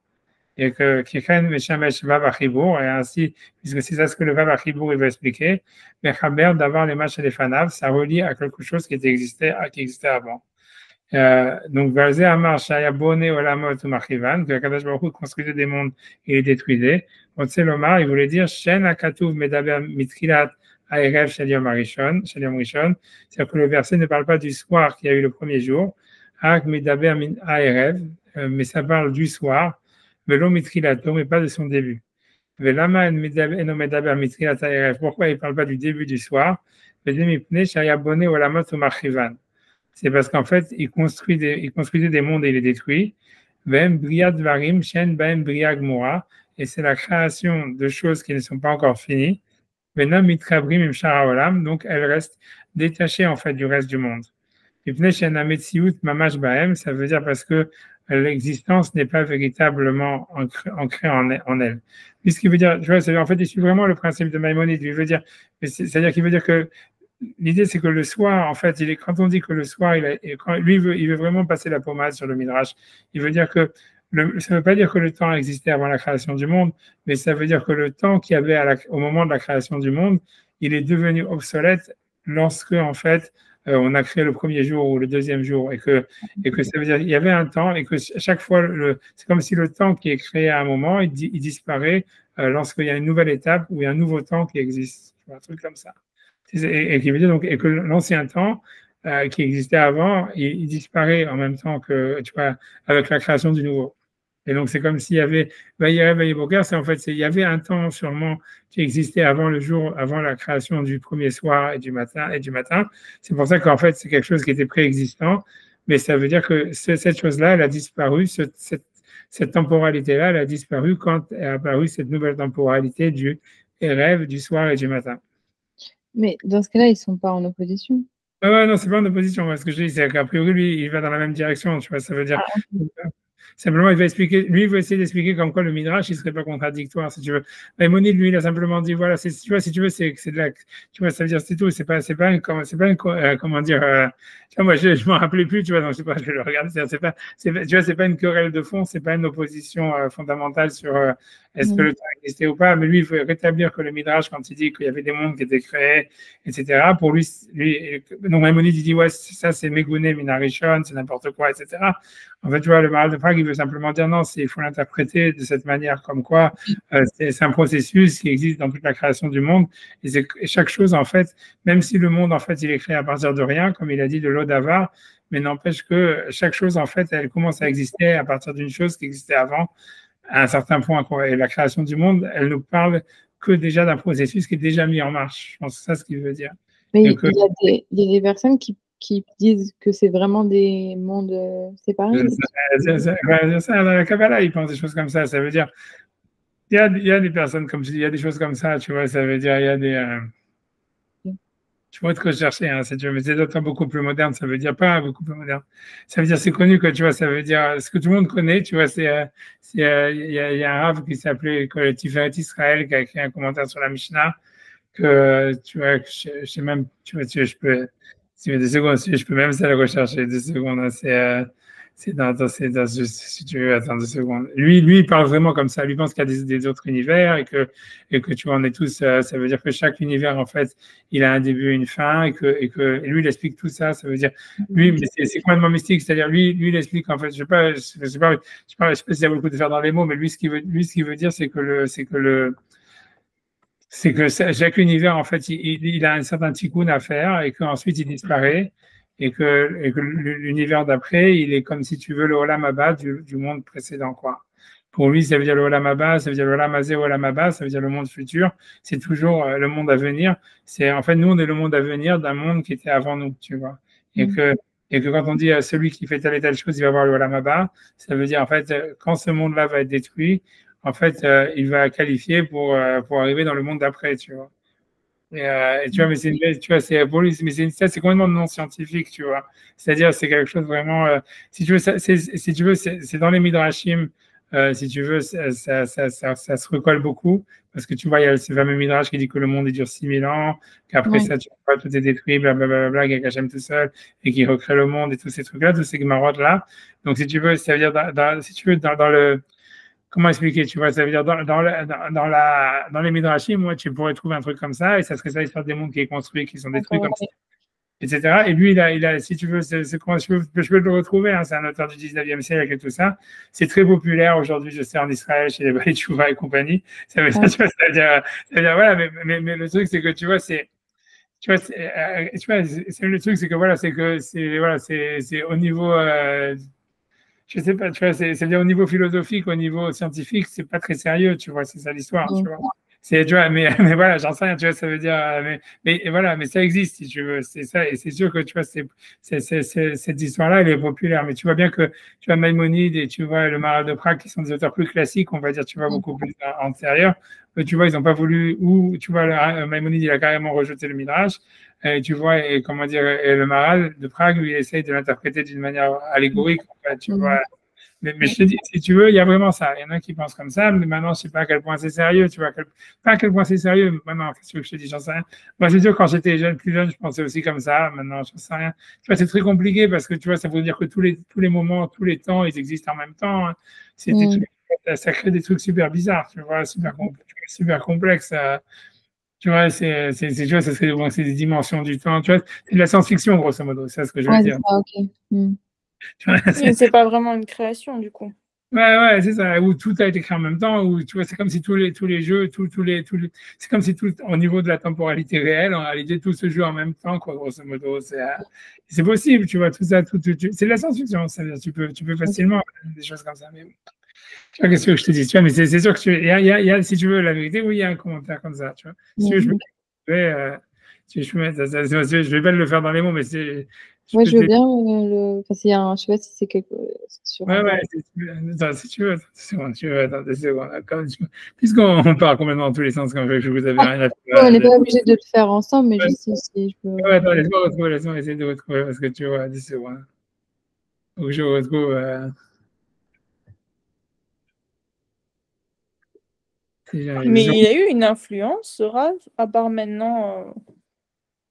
C'est-à-dire? C'est-à-dire, il y a des gens qui. Je sais pas, les gens l'ont suivi, ils ont dit tu racontes n'importe quoi, je sais pas. Enfin, quel a été son impact? De qui? Tu l'as écrit ça. De se remplacer. Attends 2 secondes. Même, tu vois, attends 2 secondes. Je peux. Voilà, si tu veux, je peux même t'envoyer les trucs en français. Attends 2 secondes.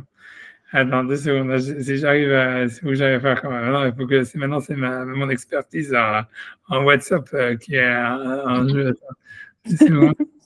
2 secondes. Je vais l'envoyer sur le truc du groupe. Si j'arrive, j'ai envoyé une seconde. Voilà, déjà une. Voilà, ça, c'est la première. Parce que tu vois, voilà. Et deuxièmement, voilà, c'est Rav Israël Lipschitz. Et je l'avais retrouvé, hein, il est sur Sefaria. Je ne peux pas voir le texte original de ça. Deux secondes. Il y a une partie Attends 2 secondes. Il y a une partie en traduction français. Attends. Ah, mais je le connais, ce livre. Voilà, bah, tu vois. Donc, tu vois. Attends 2 secondes, il faut que j'arrive à retrouver où est-ce que j'étais. Attends 2 secondes, c'était là. Parce que je vais t'envoyer la deuxième photo de la page, tu vois. Mais si tu veux, je l'avais fait dans les mots, ce truc-là. Si on peut le faire, ça prend pas longtemps, hein, c'est pas grand-chose. C'est un cours qu'il a écrit, je pense que quelqu'un de sa famille était niftar, et donc c'est là où est-ce qu'il a commencé à parler sur le Olam Haba, et qu'il il a écrit, il a dit, tu vois, il a sorti ce truc-là. 2 secondes, je renvoie ça. Ça, c'est la deuxième photo. Il y a plus, voilà. Mais à 2 secondes. Maintenant, si tu veux, comment je l'avais trouvé? C'était 2 secondes, attends 2 secondes, comment je l'avais trouvé? Je l'avais trouvé, hein, parce que je l'ai fait avec les élèves.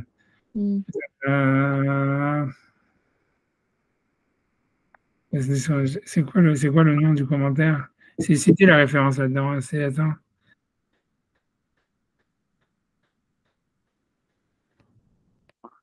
C'est quoi? Je sais que c'est en fait, c'est imprimé dans les livres normalement à la fin de Mishnayot sur la base dans Sanhedrin, parce qu'il y a le dernier chapitre de Sanhedrin qui parle Kol Israël Hashem Hayek Olam Haba. C'est sur ça, mais le truc c'est que je sais que c'est un nom à part ça, et que pour le retrouver sur Sefaria, il faut retrouver le nom, tu vois, de. C'est ce qui a écrit là, Tiferet Israël, c'est ça? Tiferet Israël, en fait, ça c'est dans les Mishnayot normales, c'est dans Tiferet Israël, tu vois, sur. C'est pas difficile à trouver. J'ai déjà trouvé une fois, mais Ça m'étonne d'ailleurs qu'une seconde, 2 secondes. Je vais une seconde, sinon je vais faire. Attends. Une seconde, une seconde, une seconde, une seconde. Parce que quand j'ai.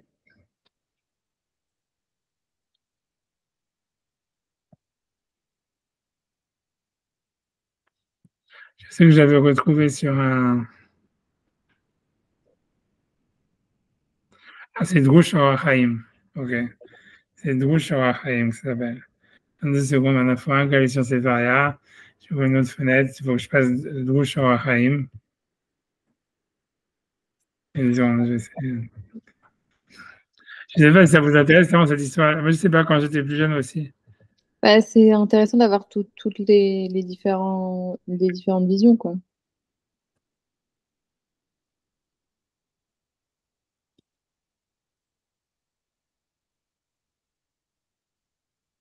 Non,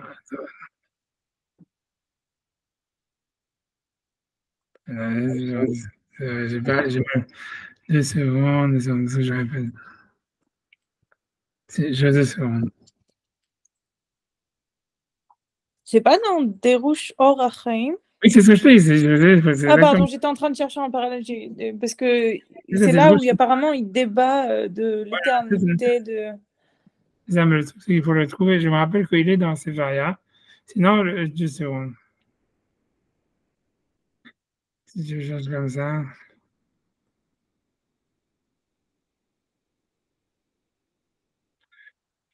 Non, 2 secondes.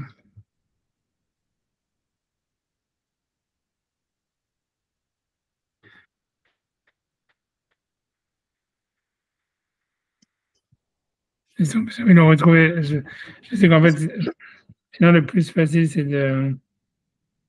J'ai trouvé un truc en anglais. Ouais, tu peux le trouver en anglais. Ouais, vas-y. Ouais. Mais je sais pas. Attends, je.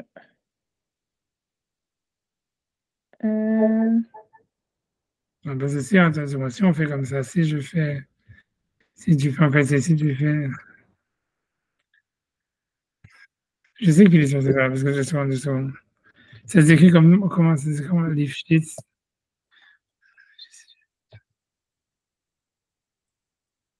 Pourquoi ça?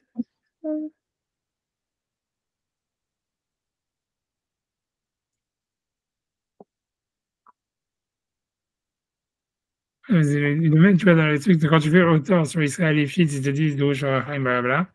Et après, ils ne te mettent pas la référence dans le. Donc, on dirait, a priori, il n'est pas dans le. Il n'est pas dans le. Okay, donc... Je vous ai envoyé le lien en message. C'est en anglais. Je ne sais pas ce que ça vaut comme traduction. Donc, adresse-moi, je cherche le truc en original. Non, je sais, bon, je trouve sur le groupe. 2 secondes, je vais essayer de faire comme ça. 2 secondes.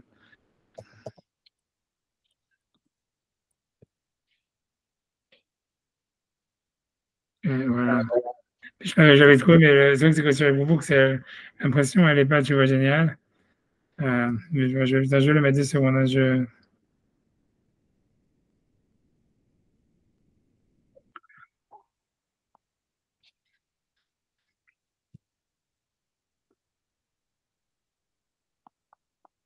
Désolé. Parce que j'essaie aussi de sauter, parce que le douche en lui-même, il est un peu long. J'ai envie, tu vois, de sauter un peu. Je l'ai trouvé hein, maintenant, je suis dessus, sur Ibobook, mais c'est. J'essaie de.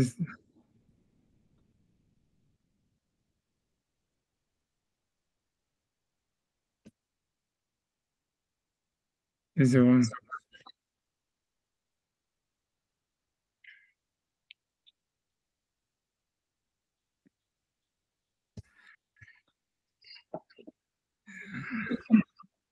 Des secondes, j'arrive, je vais arriver.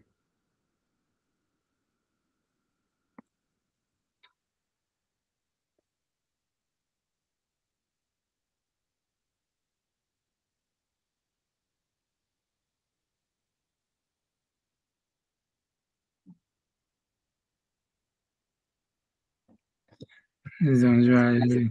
Parce que tu vois, c'est le truc, il fait 30 pages en lui-même.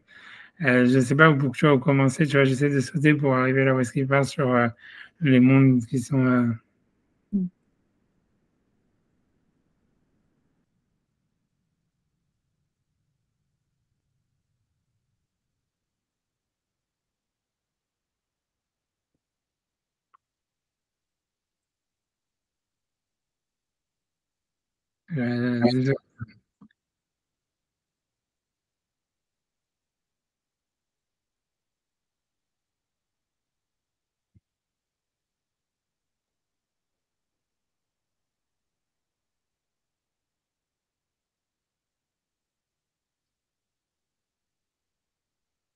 Oui.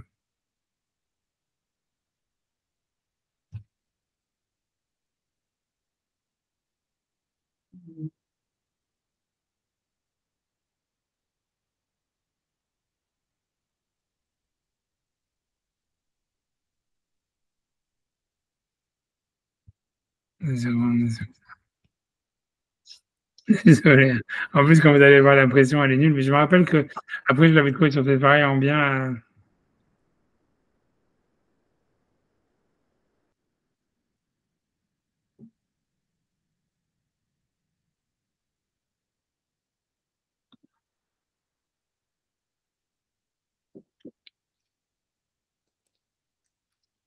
Désolé, parce que voilà, je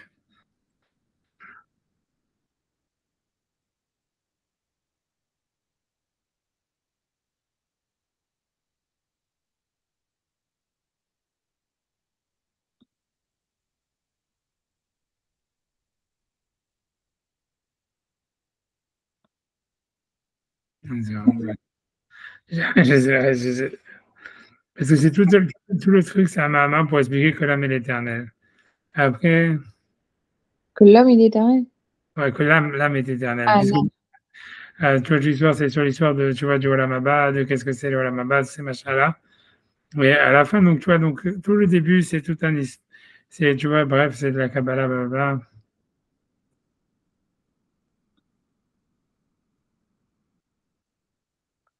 Mais c'est vraiment, je sais que ça va super longtemps, mais je vais trouver, c'est-à-dire, je suis sur le livre, tu vois, déjà, mais j'essaie de trouver où ça commence sur cette histoire-là.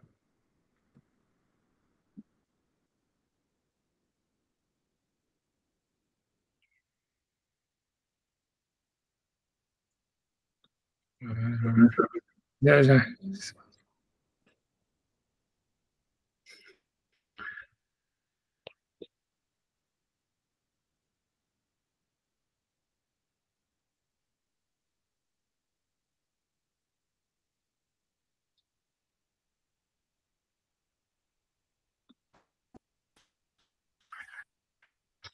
Hmm. Ouais, je sais pas, ça me la peine pour vous, tu vois, mais c'est tout 2 secondes, mais j'espère que je trouve. Dans le...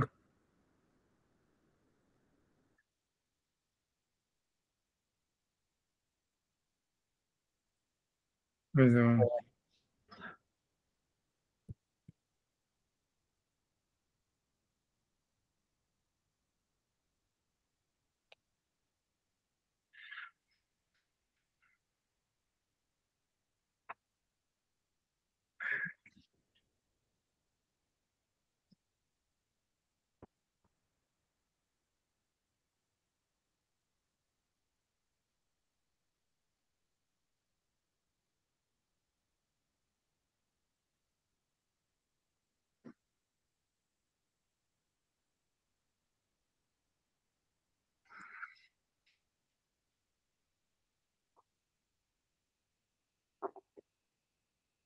Ouais, j'ai trouvé.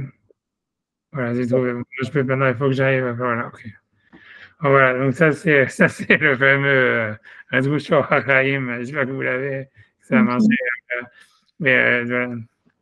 Donc c'est Drush Hachaim, vous l'avez, assurez-vous. Le lien, en fait, normalement, je devrais, en fait, avant ça, je devrais sûrement copier le lien et l'envoyer sur. C'est comme si vous le regardez en entier.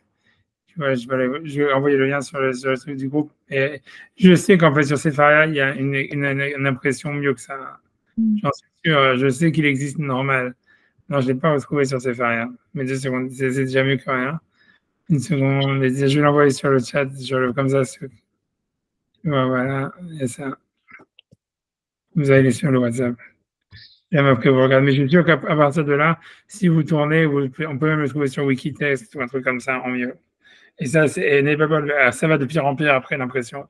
Donc, en tous les cas, donc, j'y vais donc à Amouidan Sanhedrin, donc on dit dans Sanhedrin, Davlamatin Deve Abaye, il a été enseigné, tu vois, Sanrin, je pense, Daf Tzadik Zayin, j'imagine ça veut dire, bref, Shid Alfe Shenin Ave Alma, le monde dure 6000 ans, mais Had arrive, et ensuite il est détruit pendant 1000 ans. Tana Keshem Sheashvit, ça veut dire il a été enseigné de la même manière que la 7e année Meshamet, ça veut dire que ça annule toutes les dettes, on va dire. Une fois tous les 7 ans. Kachaolam Meshamet, ainsi le monde, en fait, si tu veux, il paye ses dettes ou il revient à zéro. Ehad Eshivat Alafim Shana, une fois tous les 7000 ans. Ça, c'est ce que l'Agmara dit. Amrinan Besov Masakhat Tamid.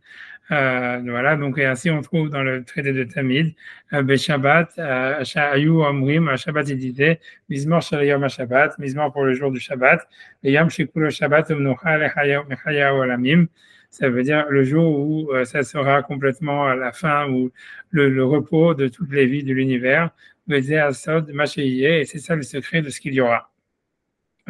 Donc il dit Ulam Asod Mimashehaya. Donc ça veut dire ça, c'est parce qu'il parlait de qu'est-ce qui sera, qu'est-ce qui a été, etc. Donc il dit maintenant le secret de ce qui a été, Gamze et Wunu Chazal, donc nos maîtres ont osé enseigner, Bédivrayam dans leurs paroles, Ayekarim, Chéri, la Tzitzaor, Mitor Nekev Kimlo Machatz Dakit, pour faire, ça veut dire pour faire rayonner la lumière, pour faire à partir d'un trou minuscule. Melo Nekev, ça veut dire un trou, Melo Machat d'une aiguille, du chat d'une aiguille, Dakit, voilà, de la fissure qui est dans le chat d'une aiguille.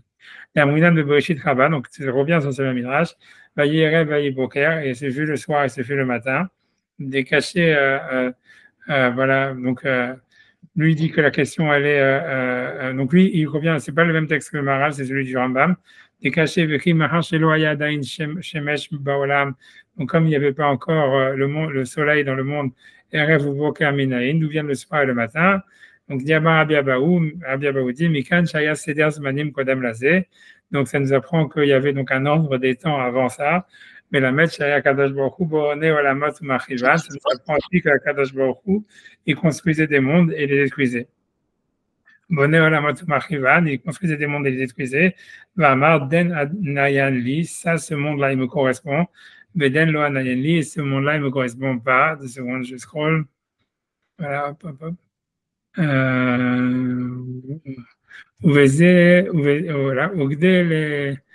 Voilà, וכדי למסכו לנו, וכדי למסור לנו הבטה והשקפה הגולית על כל העניין. Donc, c'est donc pour nous donner, ça veut dire, je traduis d'une manière, parce qu'il y a un langage très, on va dire, compliqué, pas compliqué, mais un langage poétique, on va dire, lyrique. Il dit, j'essaie de traduire, וכדי למסור לנו הבטה, pour nous transmettre un regard, une ashkafa agoulit, il veut dire global, al kol ha'inyan, sur tout le sujet.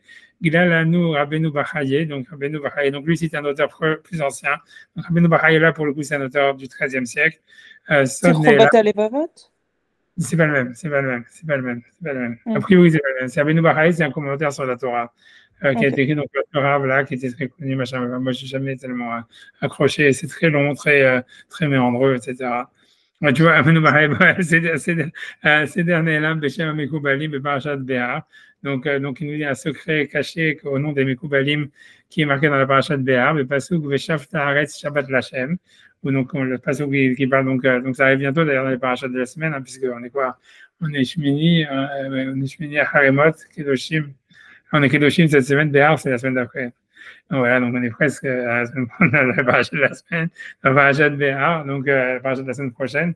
Le Pasuk Veshavta Haaretz Shabbat Lachem, donc ça veut dire que la terre elle va faire un arrêt ou ça veut dire une sorte de repos pour Hachem.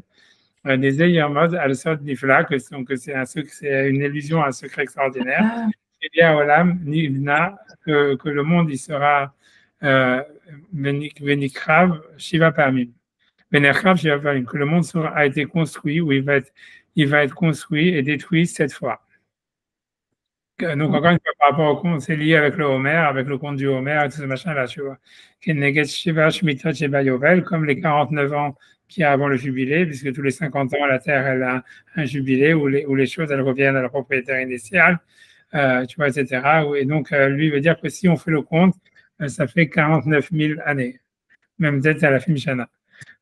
Donc, il dit, Vekatavot, c'est Kol Shmita ou Shmita Aniskaet Leil, Yaolam Nivra, Ba'ashlama Yetera Yoter Mibitrilata. Et donc, il a dit que dans chacun des cycles de 7000 ans, le monde, il est recréé dans une perfection qui est supérieure à celle de l'ancienne.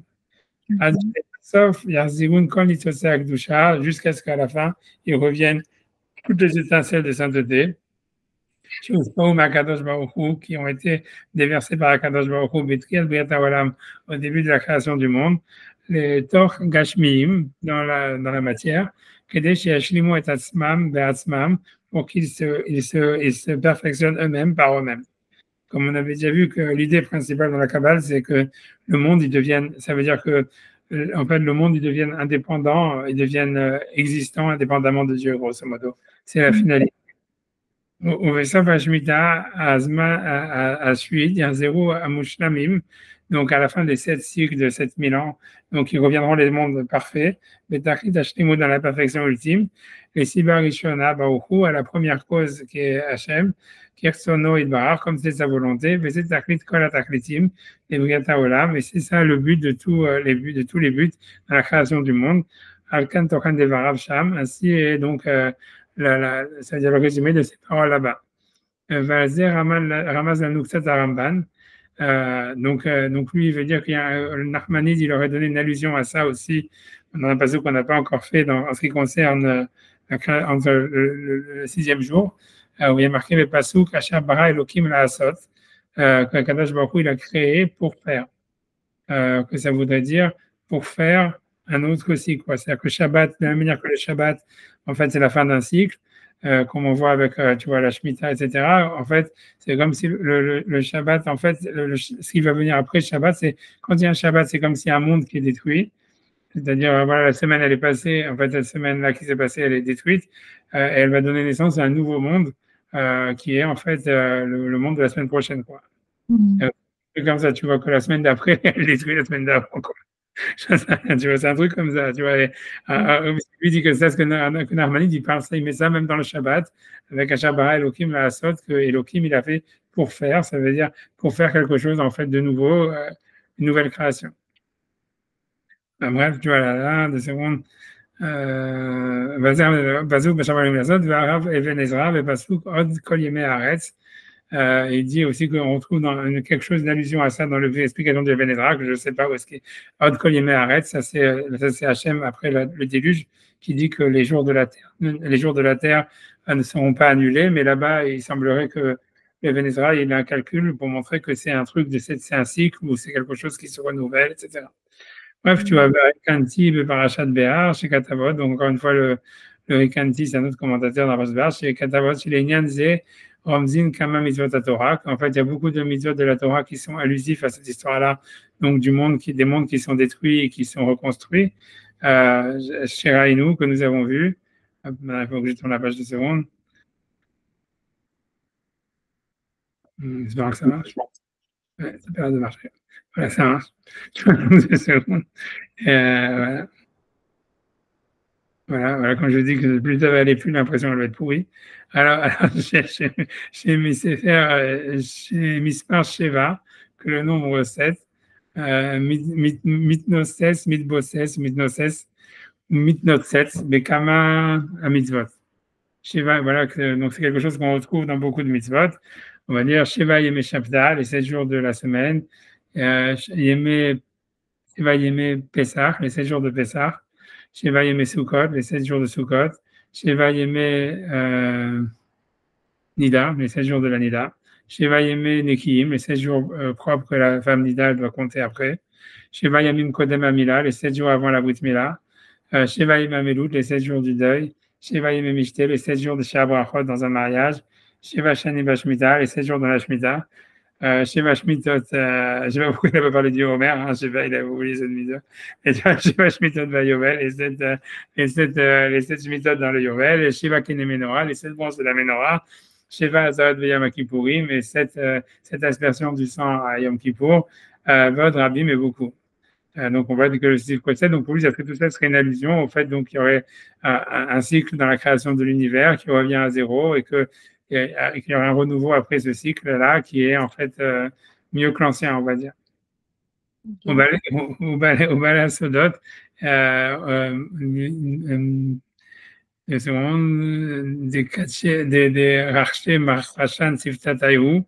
Ça veut dire ceux qui connaissent le secret, ils ont dit d'une manière, un rochash, ça veut dire ils ont dit en secret dans leurs lèvres, chez les Ain Akafot Aolam Alalou, de ces 7 cycles qu'il y a dans le monde, donc, dont il a parlé, de ces cycles de 49 000 ans, Ramzim Shiva Yeme Bereshit, donc c'est une allusion aux 7 jours de la création de Bereshit, chez Kol Echad Aya Achana le Yom Shel HaHorav, donc c'est un peu comme le Maral, il dit que chaque jour en réalité est la préparation et la destruction en même temps du jour d'après. Ça veut dire c'est le jour d'après de tous les jours précédents et qu'à chaque fois on est sur le même cycle en fait d'une chose qui détruit l'ancienne. Exactement un peu comme on vient de le faire dans le Beragola qui dit que c'est ça ce que ça veut dire qu'Hachem construisait des mondes et les détruisait. Ça veut dire que l'étape d'après elle rend obsolète celle d'avant. Donc voilà, donc quand on fait très attention à ça, donc ça serait comme ça qu'il faut comprendre le Maaseh Bereshit. Donc lui dit de regarder les 7 jours de la création comme ça, comment à chaque fois en fait il y a une étape qui est en l'autre obsolète. Donc ainsi les 7 cycles du monde, Yekol Akafa Achana le Akafa Shela Horav. Donc ça sera une préparation au cycle qui est d'après, Shetamid Akafa Meucheret. Et ensuite, toujours le cycle le plus tardif, Tiyem Mushlemet Fi, elle est plus parfaite que l'ancienne. Une seconde, je tourne. Vesod Hashem Lireav. Et on a un secret d'Hachem à ses créateurs. Donc ça, par contre, là, c'est complètement improuvable, mais bon. Chez Nimsar Lahem, chez Anarnou, Kaïd Bakapa Revit. On est dans le 4e cycle. Ouais. 4e cycle? Ouais, ça va, c'est pas parce que c'est le 4e cycle, c'est quoi le 4e cycle? C'est le jour où il y a la création des luminaires et tout ça, donc c'est pas mal. C'est vraiment lié à la sagesse. J'ai pas compris du tout. Ouais, parce que lui. Comment il sait? Comment il sait pas? Il dit comme ça, il lui dit ça d'Hachem l'Irab, il dit secret d'Hachem, secret. Il dit c'est une tradition, il dit, ou je sais pas, lui il a reçu ça, que quelqu'un lui a dévoilé, un ange lui a dévoilé. Ou je sais pas, tu vois, quand il dit ça, tu peux pas savoir. Ça veut dire, je sais pas. Je sais rien, moi, je sais pas. Mais c'est ce que lui il dit. Lui, il dit que le secret d'Hachem, lui, il a une tradition, ou qu'il a reçu, ou je ne sais pas, il ne sait pas d'où. Il dit en tous les cas, c'est d'Hachem Nimsar Lahem, c'est de lui Nimsar Lahem. Donc, a priori, c'est des Serabanim, puisqu'il dit que c'est des Mekoubalim. Il n'arrête pas de citer des Mekoubalim. Donc, ce monde-là, c'est le 4e. Celui dans lequel on vit là, c'est le 4e cycle. Selon lui, tu vois, tu vois. Oui, mais je comprends pas. C'est pas du tout hyper problématique de dire Mekoubalim sans dire qui c'est, quoi. Non, ouais, j'en sais rien, qu'est-ce que je te dis.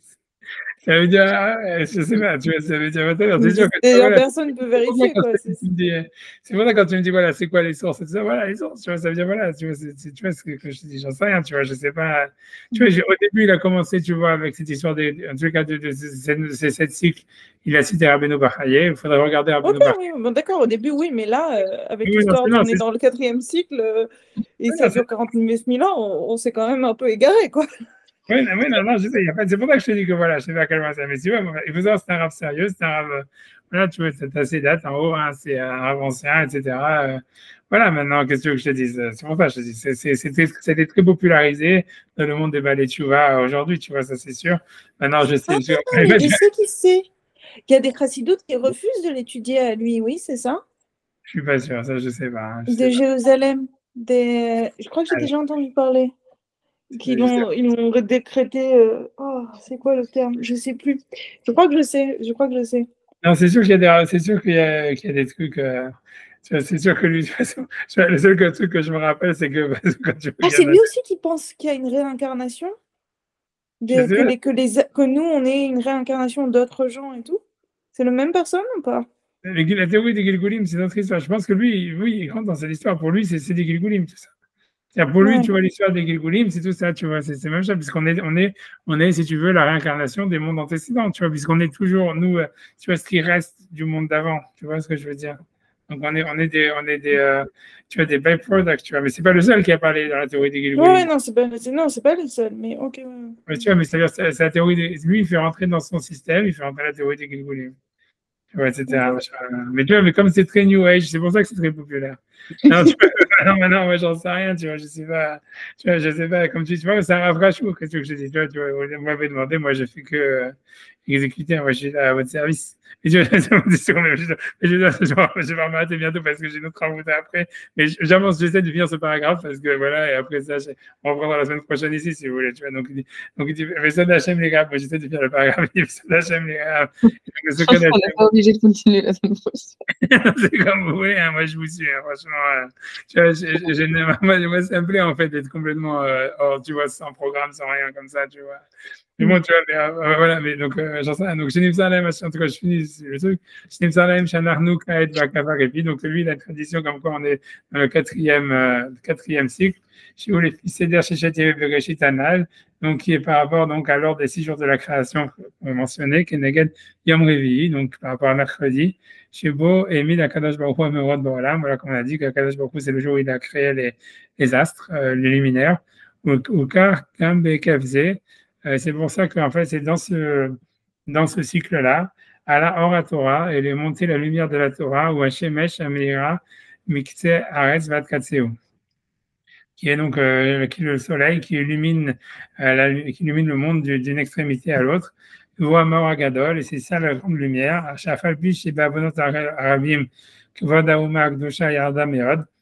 dire bien que à cause de nos fautes, ça veut dire l'honneur de la Torah, l'honneur du peuple juif, il a été très descendu. Ça veut dire il est très Yarad Meod, il est très abaissé. Aval Akdosha Ta'amot Kashemesh Beira Bemtsai Ta'ofek. Mais même si le peuple d'Israël il est lui-même, on va dire, méprisé, la Torah elle-même, elle éclaire au milieu du firmament. Adjekol Haomot, jusqu'à ce que toutes les nations, Afilotam, Shemotzi, Natasmam, les Bultim, et Kouyavim, Nishmor, Mitzvotea, même ceux qui ne se pensent pas obligés de croire, de garder ses commandements, Kenotsrim, comme les chrétiens, les Ishmaélim et les musulmans, Kulam, Inasua, eux, ils respectent la Torah. Même s'ils ne respectent pas les Juifs, ils respectent la Torah. Déjà parce qu'on est dans le 4e millénaire et que le 4e cycle et la Torah c'est le soleil, donc voilà, donc c'est le jour où le soleil rayonne. La Torah de Yakiru et la Kuta, et ça veut dire reconnaître ça veut dire son origine divine. Et donc la Torah c'est comme un soleil donc qui est en pleine puissance, qui illumine Bekarner à l'école Baolam, qui illumine tous les êtres du monde, tous ceux qui existent dans le monde. Tu vois. Enfin, les bouddhistes, ouais, les hindouistes, c'est eux la majorité du monde. C'est ça, mais comme lui dit que la Torah c'est le bouddhisme, c'est la même chose, puisque tu vois ce qu'il dit, c'est plus ou moins bouddhique, tu vois. Arrête ici, ok. On continue la semaine prochaine, c'est comme vous voulez. Si on verra ce qu'on fait la semaine prochaine, j'en sais rien, puisque tu vas en faire. Moi, c'est pas grave, ça veut dire, voilà, moi, ça m'intéresse de faire ça. Moi, je l'ai déjà fait, je vais essayer de retrouver si j'ai le temps. Normalement, je sais qu'on peut trouver, même, je pense sur Wikitext, on peut avoir le texte vraiment dans une impression, dans un hébreu plus normal, etc. Mais comme tu dis, voilà, ces sources, elles sont pas claires, tu vois, c'est les Mekoubalim m'ont dit, les trucs qu'on dit, là. Mais bon, c'est un rafraîchissement, tu vois, il faut savoir, ça veut dire, il était où, lui? Lifshitz, c'est un Ashkenaz, déjà. Il était où? Parce que voilà, tu vas voir ici, voilà, ici dans cette variable, qu'est-ce qu'il dit sur lui? Il dit auteur de classique commentaire. Tu peux aussi faire, Wikipédia, tu vas trouver plus, hein. Auteur de classique commentaire d'Israël, ça va se rappeler first and Deso, and then in Danzig, and Levinas as ascetic for fasting 3 days in succession, et also wrote Shvila et Derakia, ça va venir gastronomie, and douche, voilà. Il ne se passe pas tellement grand-chose, mais donc voilà, il était à Danzig et on a vu les dates, tu vois. Voilà, si tu vas regarder tu fais Wikipédia, si tu vas dans Wikipédia, tu fais Israël Lifshitz sur Wikipédia, tu vas voir toute la bio, quoi. Non, c'était un rafraîchissement, c'est-à-dire, c'est pas, tu comprends, je veux dire, c'est quand même pas, tu vois, je veux dire, c'est pas un rave, voilà, c'est un livre quand même, tu vois, c'est un auteur qui est reconnu, tu vois, maintenant, c'est pas du tout un classique au même niveau que par exemple, le Maral de Prague ou que Maïmonide, tu vois ce que je veux dire. C'est pas du tout, Oui, non, c'est d'accord. Mais ce livre-là, il est reconnu ou son Tiferet Israël? Tu vas dire le commentaire sur les Mishnayot, il est reconnu, il y a plein qui n'aiment pas. C'est sûr qu'il y a des critiques, mais en général, ceux qui critiquent, c'est parce qu'ils étaient trop modernes, tu comprends? Tu vois, ça veut dire, je sais pas, moi je me rappelle, tout le monde étudie les Tiferet d'Israël sur les Mishnayot parce que bon, maintenant ils ont fait si tu veux, tous les commentaires modernes, tu comprends qu'il y a sur les Mishnayot sont basés sur lui en fait, beaucoup. Tu vois, ça reste un commentaire, tu vois, il y a plein de Mishnayot, tu vois, quand tu comprends les Mishnayot dans Taharot et tous ces trucs-là, tu peux pas tellement avancer, tu vois, ça, lui, il avait quand même une connaissance, tu vois, il avait une clarté explicative, tout ça, il fait partie, tu commences, cette génération de rabbanim, tu vois, qu'il y avait là-bas en Allemagne, etc., c'était des rabbanim très, très érudits et très, comment dire, tu vois, qu'il y avait un niveau de connaissance droit très fort et que donc, dans les sujets, tu vois, pour expliquer les Mishnayot, par exemple, comme toutes les lois de pureté et d'impureté, ça reste souvent des commentaires, tu vois, que tu peux pas vraiment avancer sans lui, quoi. Tu vois ce que je veux dire? C'est un commentaire super central. Ça veut dire, voilà, quoi, c'est sûr, tu vois, ça c'est clair, tu vois, c'est un auteur très, tu vois, très sérieux. Maintenant, il y a plein de choses, tu vois. Les choses que tu vois, comme moi je me rappelle, c'est que quand il disait, que dans le Pirkei Avot, parce qu'il a écrit sur tous les Mishnayot, donc il a écrit sur Pirkei Avot, dans Pirkei Avot, il dit oui, il y a des non-juifs qui ont le Olam Haba, parce que la Gemara le dit, alors il dit, quel exemple de non-juif il y a le Olam Haba? Il dit un nom d'un type, tu vois, un non-juif, il dit oui, parce que c'est lui qui a apporté les pommes de terre en Russie et il a sauvé tout le monde de la famine, donc lui, il va avoir le Olam Haba. Non, mais ça veut dire, voilà, mais voilà, qu'est-ce que je dis? Il y a des trucs super modernes, mais voilà, mais non, c'est un arbre reconnu, ça veut dire, c'est pas, voilà, mais maintenant, c'est sûr que c'est pas un classique non plus, tu vois, et que, voilà, quand tout ce qu'il dit, voilà, tu vois, c'est clair que quand tu lis le Guide des Égarés, tu n'as pas du tout l'impression que lui, tu vois, moi, le Guide des Égarés, lui, il va prendre tous ces midrashim qui parlent d'un monde qui dure 6000 ans, de tous ces trucs-là, il dit non, c'est pas vrai, il faut pas les prendre au mot, ou bien c'est des erreurs, tu vois bien, Maïmonide, il a vraiment, tu vois, ça veut dire, Maïmonide, comme je dis, tu vois, c'est un type très, comment dire, qui prend parti, si tu veux, et lui, il n'a pas peur de dire, ah, voilà, ce midrash, il dit ça, c'est mégouné, c'est nul, et il est d'accord, je pense que lui-même, il était conscient qu'on pouvait l'interpréter d'une manière allégorique, comme le Maharal et tous ces trucs-là, mais je pense pas voulu le faire parce que justement, il sait que si tu commençais à dire à interpréter de manière allégorique, après ça, tu vas avoir, tu vois, des autres rabbinim comme le Rav Lifshitz et tout ça qui vont l'interpréter, qui vont faire de ça toute une marmelade. Tu comprends ce que je veux dire? Et tu vois, ça veut dire que c'est plus facile, tu vois, de couper net et de dire non, c'est n'importe quoi et ne pensez pas à ça plutôt que de dire voilà, maintenant, comme je dis, c'est différents points de vue. Tu vois, voilà, le judaïsme, il y a plein de, tu vois, il y a plein de c'est très difficile, tu vois, que j'en sais, moi, tu vois, quand le monde, si on est au 4e cycle, au 5e cycle, si le monde, il a des cycles de 7000 ans ou pas, je sais pas, ça paraît, vu qu'on est, tu vois, en 5000, je sais pas trop quoi, tu vois, on est presque, tu vois, ça veut dire que le monde, normalement, ne dire que 6000 ans, ça veut dire qu'il a que 300 ans encore à tenir, ou un truc comme ça, tu vois, ça paraît, on sait jamais, tu vois, j'en sais rien, tu vois. Comment? C'est 6000 ou c'est 7000? Il y a un autre midrash qui dit 6000. Non, c'est 6000 parce que c'est 6000 et parce que c'est ce qu'il a cité au début, c'est comme le Shabbat, donc c'est 6000 ans il y a le monde et le 7e millénaire, c'est un retour à zéro, c'est comme le Shabbat, c'est un retour à zéro, comme la Shemitah. Donc en fait, c'est un jour, tu vois, c'est un jour où tout retourne néant quelque part, tu vois, où c'est un millénaire de néant où il n'y a que les âmes des tzadikim qui flottent et ensuite il y a une recréation du monde. Mais ce qu'il dit, c'est basé quand même sur une Gemara, tu vois, ce qu'il dit, ce qu'il cite, c'est une Gemara dans Sanhedrin, comme lui-même il a cité au début, tu vois. Donc, ça veut dire, le problème, c'est que voilà, c'est que cette Gemara dans Sanhedrin, elle dit ça. Maintenant, voilà, tu vois, si tu comprends tous ces midrashim, tu vois, ça veut dire, tu sais pas comment les interpréter, tu vois, c'est pour ça qu'il y a tellement d'avis, tu vois, c'est compliqué, tu vois, c'est pas simple, tu vois, je sais pas quoi dire d'autre, tu vois, c'est très difficile Il y a des gens qui expliquent de manière plus rationnelle ce truc de 6000 ans. Ouais, déjà, il y en a plein qui pensent que, tu vois, qu'évidemment, plus on s'est rapproché de la fin des 6000 ans, plus les gens commencent à dire, non, c'est pas vraiment 6000 ans, c'est pas machin. Lui, tu vois, lui, il a tout un calcul dans le Drush Orachaim, lui, il est super précis dans ces trucs.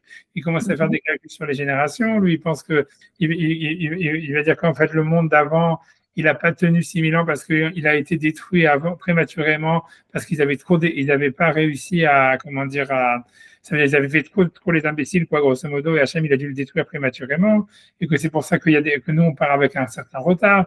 Il a plein d'interprétations. Il a tout, tu vois, le Drush, là, il continue encore sur 7 ou 8 pages. On va pas le faire en entier, tu vois, j'imagine, mais ça veut dire, mais, tu vois, tu vois, il a une théorie complètement complète là-dessus. C'est-à-dire tout un système, tout un machin, etc. Mais, voilà. Oh, est-ce que c'est lui qui pense que les dinosaures, c'était une création qui a été détruite?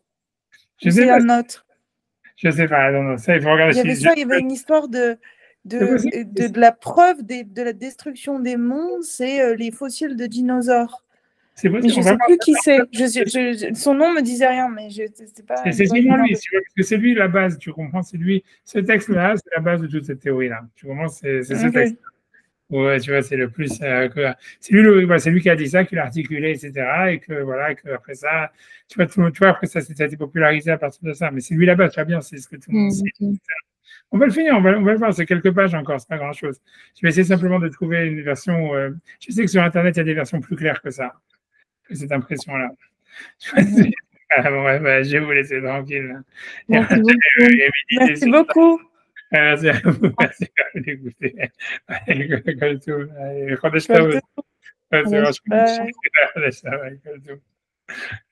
Rosh Chodesh.